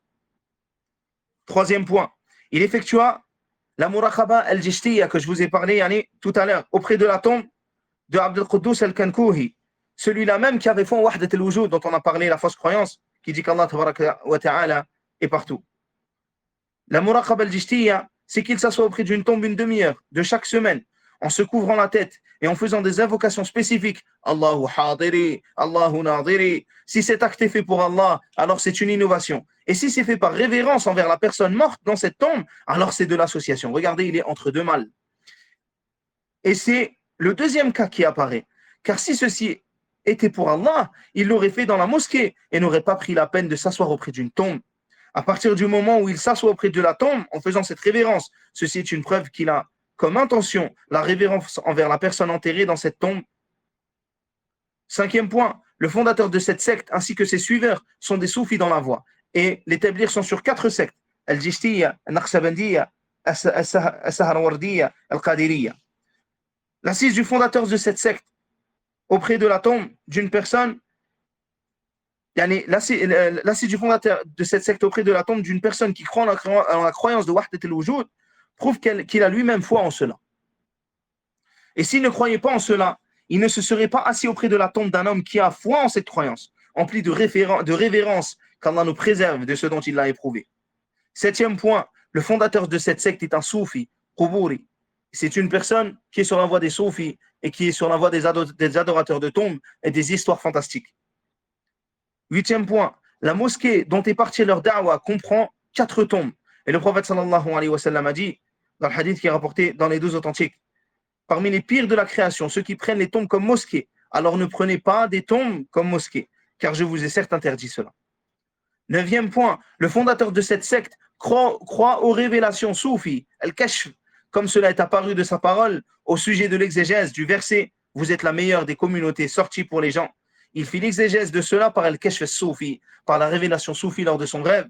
Il n'est pas permis de faire l'exégèse du Coran par la révélation soufi. 10e point, les tablirs adorent Allah par les invocations innovées sur la voie soufi, en séparant la parole du tawhid la ilaha illallah. 11e point, celui qui coupe la négation de l'affirmation, et ceci de manière volontaire, en disant la ilaha, cela implique à sa parole la mécréance. Et celui qui dit la ilaha plus de 500 fois, il a alors mécru 500 fois, comme on avait fait part le shirk précédemment. 12e point, les invocations faites de cette manière, c'est-à-dire la manière des soufis, sont des innovations et de l'égarement. Il n'est pas permis d'adorer Allah de cette manière, il y a une manière qui n'était pas faite par le messager d'Allah sallallahu alayhi wa sallam et ses compagnons. Celui qui dit 500 fois la ilaha, puis dit 400 fois illallah, est un innovateur égaré et même un mécréant, car il a séparé la négation de l'affirmation dans la parole. Il n'y a de divinité digne d'adoration qu'Allah. Et quiconque fait cela de manière volontaire mécroit, et ceci même s'il est ignorant, il n'est pas excusé sur cela de par son ignorance. 13e point, il ou certains d'entre eux se parent de Herz al-Jawshan, qui contient l'innovation et la mécréance en grand nombre. C'est un habit qui sert de talisman, où leurs chouyours écrivent des choses et ils les mettent sous leur camis, sous leurs habits. Il est selon eux une protection du mauvais œil contre la magie ou contre d'autres troubles ou maux qui pourraient les atteindre. 14e point, ils autorisent le port du talisman qui contient des noms inconnus et il se peut que ces noms soient des noms des shayatines et cet acte n'est pas autorisé. 15e point, ils prétendent que la vie des prophètes et des awliya dans la tombe est une vie semblable à celle de la vie d'ici-bas dans la dunya. Ils disent que ce n'est pas al-hayat al-barzakhiyya. Vous savez, lorsque l'on meurt, lorsque l'anbiya, les prophètes, les shuhada, les martyrs, et les rapprochés d'Allah tabaraka wa ta'ala meurent, ils sont dans ce qu'on appelle al-hayat al-barzakhiyya, dans le monde del-barzakh. Et dans cette vie, la vie del-barzakh. Et cette vie-là, hayat al-barzakhiyya, on ne connaît la réalité ne connaît la réalité de cela qu'Allah tabaraka wa ta'ala. Et elle n'est pas comme la vie d'ici-bas, la dunya. Mais pour eux, c'est la même chose. Parmi les autres points, ils sont ignorants du tawhid al-uluhiyya et ne lui donnent pas de grande place ou d'importance, comme on a pu le voir dans les différentes critiques qui ont précédé. 17e point, au sujet des noms et des attributs, ils sont des asha'ira et des maturidiyya. Et ceci, même s'ils lisent le hadith pour la baraka. 18e point, leurs expressions tournent autour du tawhid al-rububiyya. Mais ce tawhid ne rentre personne dans l'islam, comme il n'a d'ailleurs pas pu rentrer les polythéistes arabes qui disaient c'est Allah qui a créé les cieux et la terre, mais ils associent Allah tabaraka wa ta'ala. Ainsi, tu ne verras pas l'établir, blâmer l'association et l'innovation. 19e point, ils détestent ceux qui appellent au tawhid, ils les appellent al-wahhabiyya, comme Ibn Taymiyyah, Ibn al-Qayyim, Ibn Abd al-Wahhab, et ceci témoigne de leurs égarements et de leur perversité. Ainsi, les gens de la sunna sont détestés par toutes les sectes, par les laxistes, par les extrémistes, par les terroristes, par les tablirs. ils se liguent tous contre les salafis. Ils sont tous ensemble contre les gens de la sunna. Car ils sont tous ensemble unis contre le haqq, car le haqq ne peut pas s'allier avec le faux. La vérité ne pourra jamais être rassemblée avec le faux. Le 20e point, ils ne sont pas clairs sur l'obligation de mécroire au tarot. Ils n'acceptent de personne qu'ils s'expriment sur la mécréance du tarot. Et ils se mettent en colère si une personne parle de cela. Et même ils l'expulsent de leur groupe. Ils n'aiment pas tout ce qui est en rapport avec cela, l'adoration de notre qu'Allah, ou tout ce qui va tourner autour de ces choses-là. 21e point, ils ne blâment pas le blâmable et ne sont pas clairs envers les gens au sujet de blâmer le blâmable. Et ce quel qu'il soit, ils prétendent même te parler de certains interdits. Ils te prétendent même que parler de certains interdits va à l'encontre de la sagesse. Ainsi, regardez, le premier des points, ils ne blâment pas ce qu'ils devraient blâmer. Ainsi, tu ne vas pas voir l'établir, appeler au tawhid, appeler au fait de délaisser l'innovation et la mécréance. Tu ne les verras pas appeler à cela. Et subhanallah, tu les verras te dire, il ne faut pas parler de choses qui divisent. Ils te disent, nous ne sommes pas là pour faire de la politique, et nous ne rentrons pas dans les sujets qui divisent. Car leur but à eux, ce n'est pas d'amener les gens sur le haqq, c'est d'amener la jama'a sur le plus grand nombre, le groupe sur le plus grand nombre. Et c'est un but commun aux sectes, le fait d'être sur le plus grand nombre. Ils n'ont aucun mal à s'allier avec d'autres groupes. Tu vois l'établir, les soufis, les ash'ara, tu vas les voir avec les chiites, avec les égarés de tous les côtés. Le but, c'est que la jama'a, le groupe grandisse. Même si tu t'allies avec les gens du faux. Ainsi, ils te disent, ce n'est pas la sagesse de parler de tel ou tel sujet, alors que ce sont des sujets par lesquels tu commences. Le tawhid, le fait d'appeler à l'unicité d'Allah Azza wa Jal et au fait de blâmer l'innovation. Et le shir dit, et Allah a blâmé les fils d'Israël et les a maudits, car ils ne s'interdisaient pas le blâmable. Et dans le sens de la tradition rapprochée, ceux des enfants d'Israël qui n'avaient pas cru ont été maudits de la bouche de Daoud et de Isa ibn Maryam, de Jésus, Isa ibn Maryam, fils de Maryam, fils de Marie, parce qu'ils désobéissaient et transgressaient. Ils ne s'interdisaient pas les uns aux autres ce qu'ils faisaient de blâmable, comme est mauvais certes ce qu'ils faisaient. Sont-ils les plus savants, eux, ou bien Allah subhanallah? Le 22e point, la parole du fondateur de cette secte, que le sens voulu par il n'y a de divinité digne d'adoration qu'Allah, eux ils disent pas ça, ils disent il n'y a de divinité qu'Allah, c'est le fait de faire sortir la fausse certitude du cœur envers les choses et le fait de rentrer la véritable certitude au sujet d'Allah. Lorsque vous entendrez cette parole, sachez qu'en réalité le sens c'est que c'est la foi en wahdat al-wujud, fait qu'Allah tabaraka wa ta'ala est partout, Allah al-musta'an. Car la fausse certitude chez eux, c'est ce que croit chaque musulman, que tout ce qu'on voit, qu'on entend, qu'on touche et qu'on ressent est créé, ça c'est notre foi. Si ce n'est la parole d'Allah, qui est un attribut parmi ses attributs, et cette parole n'est pas créée, et Allah est le créateur de l'univers, son possesseur, et celui qui le gère et qui fait ce qu'il veut. Il est établi de son être au-dessus de son trône, il n'est pas mêlé à sa création. Sa science atteint chaque endroit. Quant au tablir, leur croyance est une croyance fausse. C'est la croyance de wahdat al-wujud. Et le fait d'y avoir foi est une foi qui est fausse, qui n'est pas juste. Quand on a la certitude chez eux, c'est qu'Allah pour eux n'est pas établi au-dessus du trône et que le Seigneur, qu'Allah tabaraka wa ta'ala est tout ce qu'on voit parmi ses créatures, que tout est Allah. Comme de même, ainsi que la parole d'Allah, ainsi que la parole la ilaha illallah chez eux, et qu'il n'y a rien de présent si ce n'est Allah. Imaginez la gravité de cette parole. C'est la négation de toute présence, de toute chose présente si ce n'est Allah. Ainsi, tout est Allah. Et Allah Azza wa Jal est largement au-dessus de leurs paroles.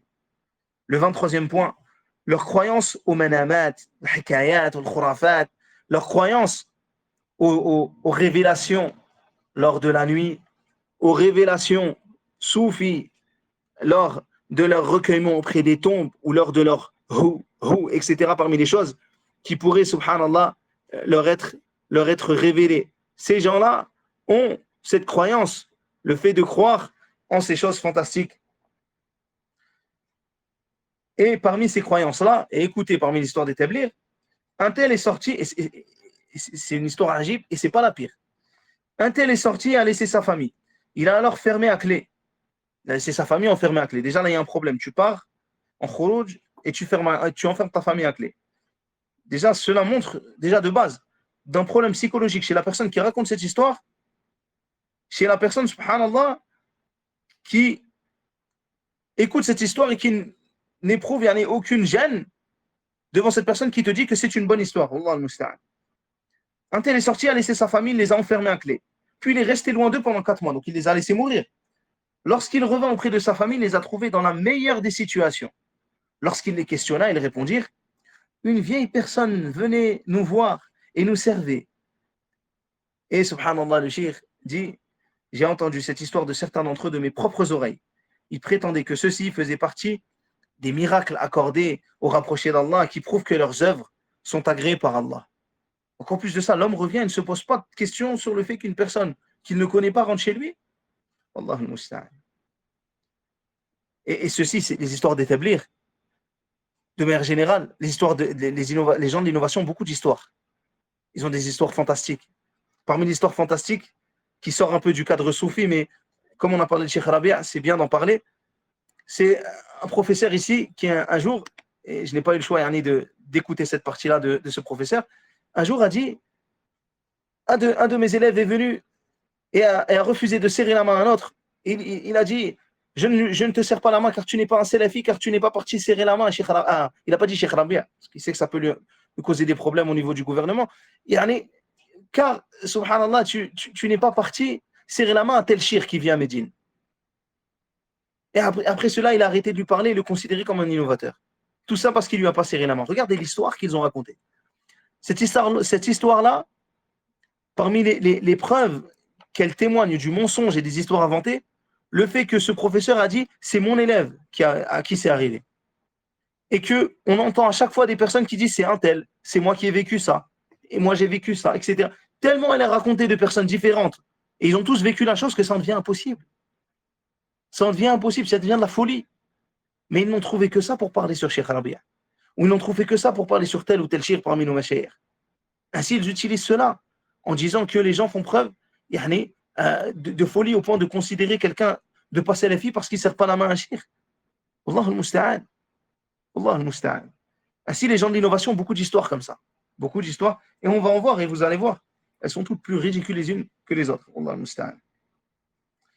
24e point, le fondateur de cette secte s'est attribué l'autorisation de légiférer. Il a ainsi légiféré pour ses suiveurs les 6 piliers ou les 6 attributs. Il a de même légiféré pour eux le fait de sortir pendant 3 jours ou bien 10 jours ou encore 40 jours et 4 mois. Qui a fait cela parmi les prédécesseurs? Qui a ordonné cela? Qui a fait cela? Est-ce que Abu Bakr a fait cela? Est-ce que Omar a fait cela? Est-ce que Uthman a fait cela? Est-ce que Ali a fait cela? Est-ce que le prophète sallallahu alayhi wa sallam a fait cela? Et ceci est effectivement le fait de légiférer pour ses suiveurs. Et ses suiveurs ne dépassent pas ce qu'il a décrété pour eux. Ils ont placé le fondateur de cette secte en tant que législateur, car ils sont restés sur le chemin tracé par le fondateur, comme le fait de ne pas être clair au sujet de la mécréance du tarot et au sujet de blâmer le blâmable, et autres rien que cela. Et ce qu'a évoqué le shir, d'après l'Ustad Saif al-Rahman ibn Ahmed dans son livre, qu'ils ont une ressemblance aux chiites. Ils ont aussi une ressemblance aux chiites. Et les gens d'innovation se ressemblent sur plusieurs points. Saif al-Rahman a évoqué dans son livre plusieurs points de ressemblance entre les tablighs et les chiites. Et celui qui ressemble à un peuple en fait partie. Et voici le résumé de ce qu'on peut observer. Ce que l'on peut observer, c'est qu'ils ont une ressemblance envers les chiites sur le fait de cacher le poison par de la graisse de viande appétissante. Ils ont une ressemblance avec les chiites sur le fait de cacher ce que contiennent leurs livres. Ils ont une ressemblance aux chiites sur le fait de cacher nombre de leurs croyances innovées, sur leur exagération, égarement, sur leur fanatisme. Ils ont une ressemblance avec les chiites, avec Ar-Rawafid, sur la taqiyya, le fait de cacher certaines choses en brandissant l'excuse de la sagesse ou de la réserve. En effet, ils montrent une chose et en cachent une autre. Ils détournent le sens véritable de la parole. Ils disent une chose et en font une autre. Ils ont une ressemblance avec Ar-Rawafid, Shia, sur un nombre d'explications erronées au sujet des pieux prédécesseurs. Et ils te ramènent des livres qui contiennent des histoires inventées. Ils ont une ressemblance avec les Shia sur l'éloignement des textes et de la science de ces textes. Ils ont une ressemblance avec les Shia sur leur connaissance restreinte de leurs livres, que ce soit eux ou leurs courants, ou les suiveurs parmi eux, tout en délaissant les autres livres, ainsi que les autres savants musulmans. Ils ont une ressemblance avec les Shia sur le fait d'empêcher leurs suiveurs de rechercher la vérité auprès d'autres qu'eux, car pour eux, c'est eux qui sont sur le haq. Les autres sont des wahhabis. Si tu les contredis, wahhabi. C'est comme une flèche. On tire dessus, chaque flèche, c'est wahhabi, wahhabi, wahhabi. Ils ont une ressemblance envers, aux chiites sur leur capacité à faire preuve d'hypocrisie, de montrer l'unicité, de cacher l'association. Ils ont une ressemblance envers les chiites en faisant mine d'appeler à l'unicité, alors qu'en réalité, c'est un encouragement vers l'association. Puis, dans la même page, le shir fit part des ressemblances entre eux et les Qadiyaniyoun, qu'on a cité, la secte de la personne qui prétendait an-nubuwah, qui disait qu'il avait reçu donc la révélation d'Allah. Ils établiront énormément d'innovations dans leur méthodologie. Ainsi, tu vois que lorsqu'ils vont faire da'wah, ils ont des choses bizarres, qu'ils mettent en place des choses vraiment étranges. Ils mettent un émir. Ils se mettent en groupe, ils désignent un émir. Taïb, l'émir qui est là, c'est lui qui va les diriger. Il va décider de tout, de ce qu'ils vont manger, de là où ils vont aller, dans quelle mosquée ils vont partir, etc., quel voyage ils vont entreprendre. Et ils en ont un qui, lui, il fait rien. Juste, il fait du dhikr. Donc lui, bismillah, alhamdulillah, Allahu akbar, toutes les choses qui leur passent par la tête, il fait du dhikr. Et leur dhikr soufi, la ilaha, etc. Il y en a un autre, lui, c'est celui qui parle. Donc le émir, lui, c'est pas celui qui parle. Celui qui fait le dhikr, c'est pas celui qui fait des doigts. Il y en a un autre qui fait doigts. Lui, il fait doigts. Yad'u. Il y en a un autre qui fait l'appel à Allah. Ils sont tous ignorants. À la base, ils devraient être tous des gens qui font du dhikr, qui parlent avec science et qui font doigts. Mais c'est qu'ils, dans leur science, dans leur ignorance, ils se sont divisés. Déjà que, malheureusement, ils n'étaient pas sur grand-chose. Ils se sont en plus de cela divisés. Et on en fait un qui est spécifique à ça, l'autre spécifique à ça, alors qu'en réalité, ils ne connaissent tous rien. Ensuite, ils vont dans des mosquées. Dans ces mosquées-là, ils rassemblent les gens pour des bayans où ils vont leur parler de choses, la plupart du temps sans science, en mettant en avant des ignorants. Et le but de cela, c'est de les faire sortir avec eux, de les faire rejoindre le groupe. Et parmi les choses que tu vas entendre lors de ces rassemblements, c'est qu'ils vont encourager les gens en disant à des gens parmi eux, par exemple, toi, un tel ou un tel, toi, tu vas dire, quand je vais dire que tu sors 40 jours, tu vas t'inscrire. Toi, c'est quand c'est 3 mois. Toi, c'est quand c'est 1 an. Peut-être qu'ils ne vont jamais sortir, mais ils vont lever la main. Ainsi, ils vont dire, qui veut sortir avec nous? Musta'id, Inch'Allah. Et il y en a un qui dit, allez, qui sort pour 3 jours? Un tel, qui sort pour 1 an, un tel. Il dit, regarde, lui est sorti pour 1 an. Pourquoi toi, tu ne veux pas sortir pour 3 jours, etc. Et au final, ils prennent les gens, parfois même, alors qu'ils sont dans l'impossibilité de sortir, mais ils les prennent pour sortir avec eux, dans ce qui, en réalité, est plus proche des colonies que de la véritable da'wah. Et tu les vois parfois, ils vont dire à des gens, sous alcool, des gens, et moi c'est des choses que j'ai vues de mes propres yeux, des gens ignorants, qui, subhanallah, vont se lever et appeler. Il va dire, vas-y, toi, parle. Au point qu'il y a une histoire qui a été racontée par nous, mes chers, il disait que un tablir ignorant, à qui on a dit de parler, tablir on dit parle, il ne savait pas comment s'exprimer devant les gens, et c'était quelqu'un qui avait fait des péchés, etc. Et il leur a dit quoi? Il leur a dit, avant j'étais un âne comme vous, maintenant, alhamdoulilah, je suis sorti avec eux. Allah al-Musta'an. Parmi les choses qu'ils vont faire, c'est le fait de lire des livres sans aucun sharh, sans aucune explication. Le but c'est quoi? Taqra, tazid fil qira'a wa la sharh. Tu augmentes ta lecture, mais il n'y a pas de sharh. L'important, c'est pas la compréhension chez eux. L'important, c'est malheureusement ce qui est apparent, eux qui nous appellent les gens de l'apparent. Parmi les choses qu'ils font, c'est l'abandon des familles. Ils abandonnent leur famille. Au lieu de commencer par chez eux, ils vont loin. Wallahi, des fois, ils prennent des gens, ils devraient faire la da'wah chez eux, auprès de leurs filles qui sortent en jean moulant, auprès de leurs enfants qui se rasent la barbe et ressemblent à des efféminés, auprès, subhanallah, de tel ou tel égaré. Mais malheureusement, qu'est-ce qu'ils font? Ils vont à 300 km de chez eux, se poser dans des mosquées et faire da'wah dans des quartiers, sans aucune science, en laissant leur famille. Allah al-Musta'an, il va peut-être appeler un jeune à ce qu'il pratique la religion à 400 km de chez lui, alors que son fils, le week-end, il est en boîte de nuit. Et là, je vous parle de choses que j'ai vues de mes propres yeux. Je suis certain que d'autres, parmi ceux qui écoutent, ont vu la même chose. Allah tabaraka wa ta'ala, le messager d'Allah sallallahu alayhi wa sallam, ne t'ont-ils pas commandé de commencer par ceux qui sont à côté de toi?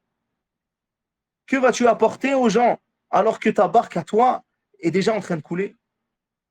Et parmi les choses qu'ils vont faire aussi, c'est essayer d'attraper les jeunes qui ne connaissent rien, afin de les emmener dans leurs égarements. Et ils vont leur raconter des histoires. Quand tu ne connais pas la religion, par ces histoires fantastiques, tu vas peut-être penser qu'ils sont sur la vérité, qu'ils sont des gens qui ont certains secrets, qui ont un certain côté mystique, qui serait attrayant. Wallahu al-musta'an. Parmi les histoires qu'ils racontent, et wallahi, ils ont des histoires assez surprenantes, et c'est le moins qu'on puisse dire. Ils vont te dire, donc là je vous parle de la plupart des histoires que j'ai entendues de mes oreilles de Tablir, Allah al-Musta'an. Un jour, un groupe de la Jama'a Tablir était sorti, et ils ont perdu leur passeport. Et ils étaient partis loin dans un endroit où, près de la mer, ils ne savaient pas quoi faire. Ils ne savaient plus où était leur passeport. Ils sont partis auprès de la mer, ils ont fait dua en disant, nous on est sortis dans la voie Tablir, on est sortis pour appeler Allah dans la voie Tablir.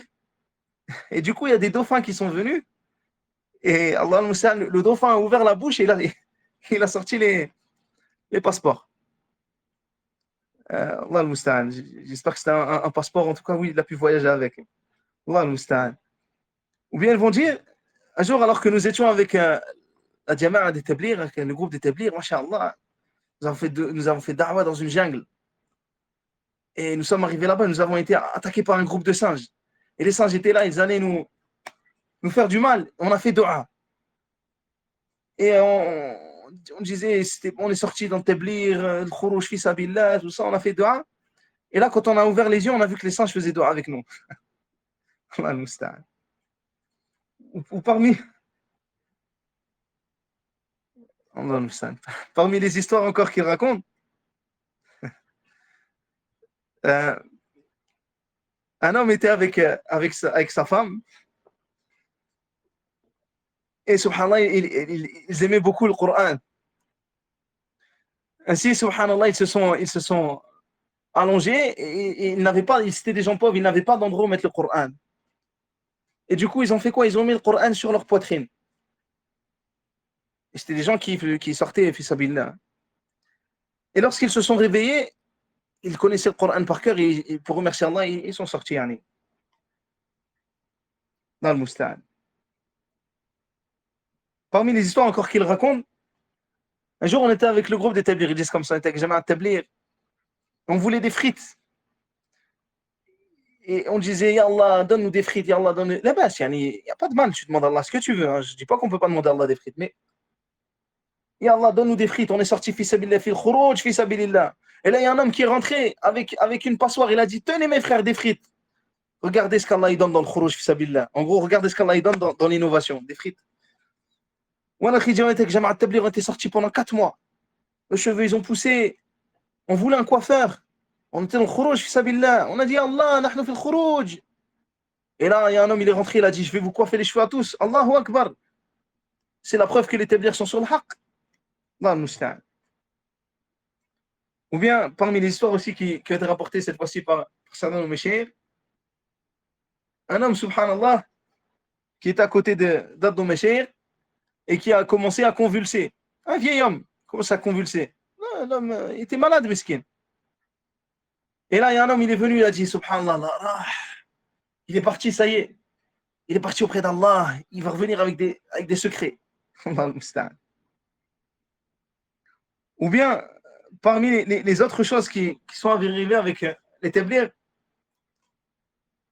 c'est, subhanallah, des Tablirs qui disaient, oh, nous on doit faire khuruj, même à la plage, au bord de la plage avec des femmes. Et donc ils sont sortis au bord de la plage et ils ont commencé à faire da'wah à des femmes en bikini. L'histoire là que je vous dis que subhanallah, je connais ces gens. Allah al-Musta'an. Ils sont sortis faire da'wah à des femmes en bikini, Allah al-Musta'an, sur les plages. Bien sûr, il faut baisser le regard. Allah al-Musta'an. Ma hada al-junoun. Wal-junoun funoun. Ensuite, subhanallah, parmi les autres folles histoires de ces gens, des gens, subhanallah, qui, un jour, subhanallah, alors que j'étais à côté d'un groupe de tablir parmi les tablir qui ont un grand markaz en France, c'était dans une mosquée où ils étaient présents à ce moment-là. Et ils m'ont posé la question, qu'est-ce que tu veux faire? Moi, j'étais jeune à ce moment-là, j'avais 15 ans à peu près. Et je leur ai dit, moi, ce que je veux faire, c'est apprendre la science. J'ai envie de partir à Médine, j'ai envie d'aller étudier la religion. Et là, le chef du markaz de tablir, il m'a dit, Ya akhi, ceux qui partent, les étudiants là, qui partent à Médine, qui partent dans tel ou tel pays pour apprendre la religion, ce sont des gens du livre. Et nous, on est les gens de l'action. Et eux, ce sont Ahlul Kitab qu'Allah dévoile dans le Coran. Allah al-Musta'an. Ils ont comparé les gens qui apprennent la science à Ahlul Kitab. Et subhanallah, cela a été une des grandes causes du fait que je me suis rendu compte de leurs égarements. Et ils étaient énormément présents en France à cette époque, Allah al-Musta'an. Et un jour, subhanallah, un des chefs du markaz de France, qui est connu aussi parmi les gens connus chez les tablirs, donc ça c'est une histoire que j'ai vécue moi, que je vous raconte pour vous voyez à quel point ces gens-là sont dangereux. Lorsque j'avais commencé à étudier, mais j'étais dans les débuts, que j'étais dans la mosquée, que j'appelais justement les jeunes autour de moi à ne pas tomber dans cette innovation, et que, bifadlillah azza wa jal, j'avais eu une certaine acceptation auprès des gens de ma génération et des gens plus âgés. Ainsi, subhanallah, les tablirs, qu'est-ce qu'ils ont fait? Ils ont ramené des têtes d'établir de chez eux, de Paris, du markaz de Paris et d'autres marakis en France qu'il y avait à l'époque, des gens qui étaient connus chez eux. Et subhanallah, ils sont venus afin de débattre. Et moi, je ne voulais pas débattre, mais subhanallah, ils m'ont pris devant tous les gens à qui j'avais dit que c'était des égarés avec preuve. Ainsi, subhanallah, j'ai été obligé de parler. Et je ne connaissais pas ma religion comme je la connais maintenant. Et du coup, au début, j'ai ressenti une certaine peur. Je me suis dit, subhanallah, ya Allah, aide-moi à ce que je puisse répondre à ces égarements. Car, subhanallah, je me trouve dans une situation où je suis obligé de parler et je ne connais pas ces gens. Apparemment, ils les ont ramenés exprès pour cela. Et lorsque ces gens sont venus, subhanallah, malgré le fait que ce soit des gens qui avaient des diplômes, etc., j'ai vu une telle ignorance chez eux que malgré le fait que j'étais dans le début de mes études, ils se sont retrouvés dans une situation telle à ne plus pouvoir contrer les arguments que même les vieux de la mosquée subhanallah, qui étaient présents ce jour-là ont défendu ce que je disais, au point qu'ils ont dit « Ya Allah », écoutez bien, « Ya Allah, si ce jeune a raison, alors, ou plutôt, si ce jeune a tort, alors punis-le. » Ils se sont tous mis en groupe. C'était une vingtaine. « Ya Allah, si ce jeune a tort, alors punis-le. Et si ce jeune a raison, alors punis-nous et accorde-lui. » Et subhanallah, au lieu de dire, Ya Allah, si nous avons tort, guide-nous. Et si ce jeune a tort, guide-le. Ils ont demandé le châtiment d'Allah tabaraka wa ta'ala sur eux. Et ça sont des histoires que j'ai vécues de moi-même. Et ce groupe-là, qui était pourtant dans un groupe connu de Tabligh, un d'entre eux m'a dit, Wallahi, j'ai ressenti ma foi augmenter en pèlerinage au Pakistan à la Mecque, en pèlerinage au Pakistan, et je n'ai pas ressenti cette foi augmenter au pèlerinage à Mecca. Wallahu al-musta'an. Et ces Tabligh ont profité de l'ignorance des jeunes à cette époque, dans les années 80 et autres, pour se propager. Ils ont utilisé l'ignorance à l'époque où les gens, certains priaient dans des caves, certains ne connaissaient rien de la religion, certains étaient venus pour l'argent en France, certains étaient venus, ils n'avaient pas eu d'autre choix que de venir. Et subhanallah, ils ont essayé d'organiser leur da'wah soufi en France. Et ils se sont organisés en Marrakech, en centre. Ils ont mis des registres, ils ont des registres avec les noms des gens dans chaque ville, les noms des familles à visiter. Ils ont mis des amirs, des responsables, des gens qui ont des statuts différents. Ainsi pour organiser leur khurouj et leur da'wah. Ils ont profité de l'ignorance de ces jeunes. Et bifadlillahi tabaraka wa ta'ala ala ummatina, subhanallah, par la grâce d'Allah tabaraka wa ta'ala sur notre communauté, la da'wah salafiyya s'est propagée. Et ça a été une des causes principales de l'anéantissement des folies du groupe des Tabligh. Car les gens ont vu la différence entre Ahl al-Ilm, entre les gens de science, ou Ahl al-Batil et les gens du faux. Entre la sunna et entre le bid'ah et entre l'innovation. Et c'est pour ça qu'il ne faut pas cesser d'appeler au tawhid, d'appeler à la sunna. Il ne faut pas cesser d'appeler à la guidée du messager d'Allah sallallahu alayhi wa sallam, car la solution au terrorisme, la solution au laxisme, à l'extrémisme, la solution au tabligh, au chiites, la solution au rawafid, la solution à toutes les sectes, c'est la da'wah des gens de la sunna, la da'wah du messager d'Allah sallallahu wa sallamuhu alayhi. Et c'est sur cela qu'on termine. Et je m'excuse d'avoir été trop long. En tout cas, j'espère que cela a été profitable. سبحانك اللهم وبحمدك أشهد أن لا إله إلا أنت أستغفرك وأتوب إليك السلام عليكم ورحمة الله وبركاته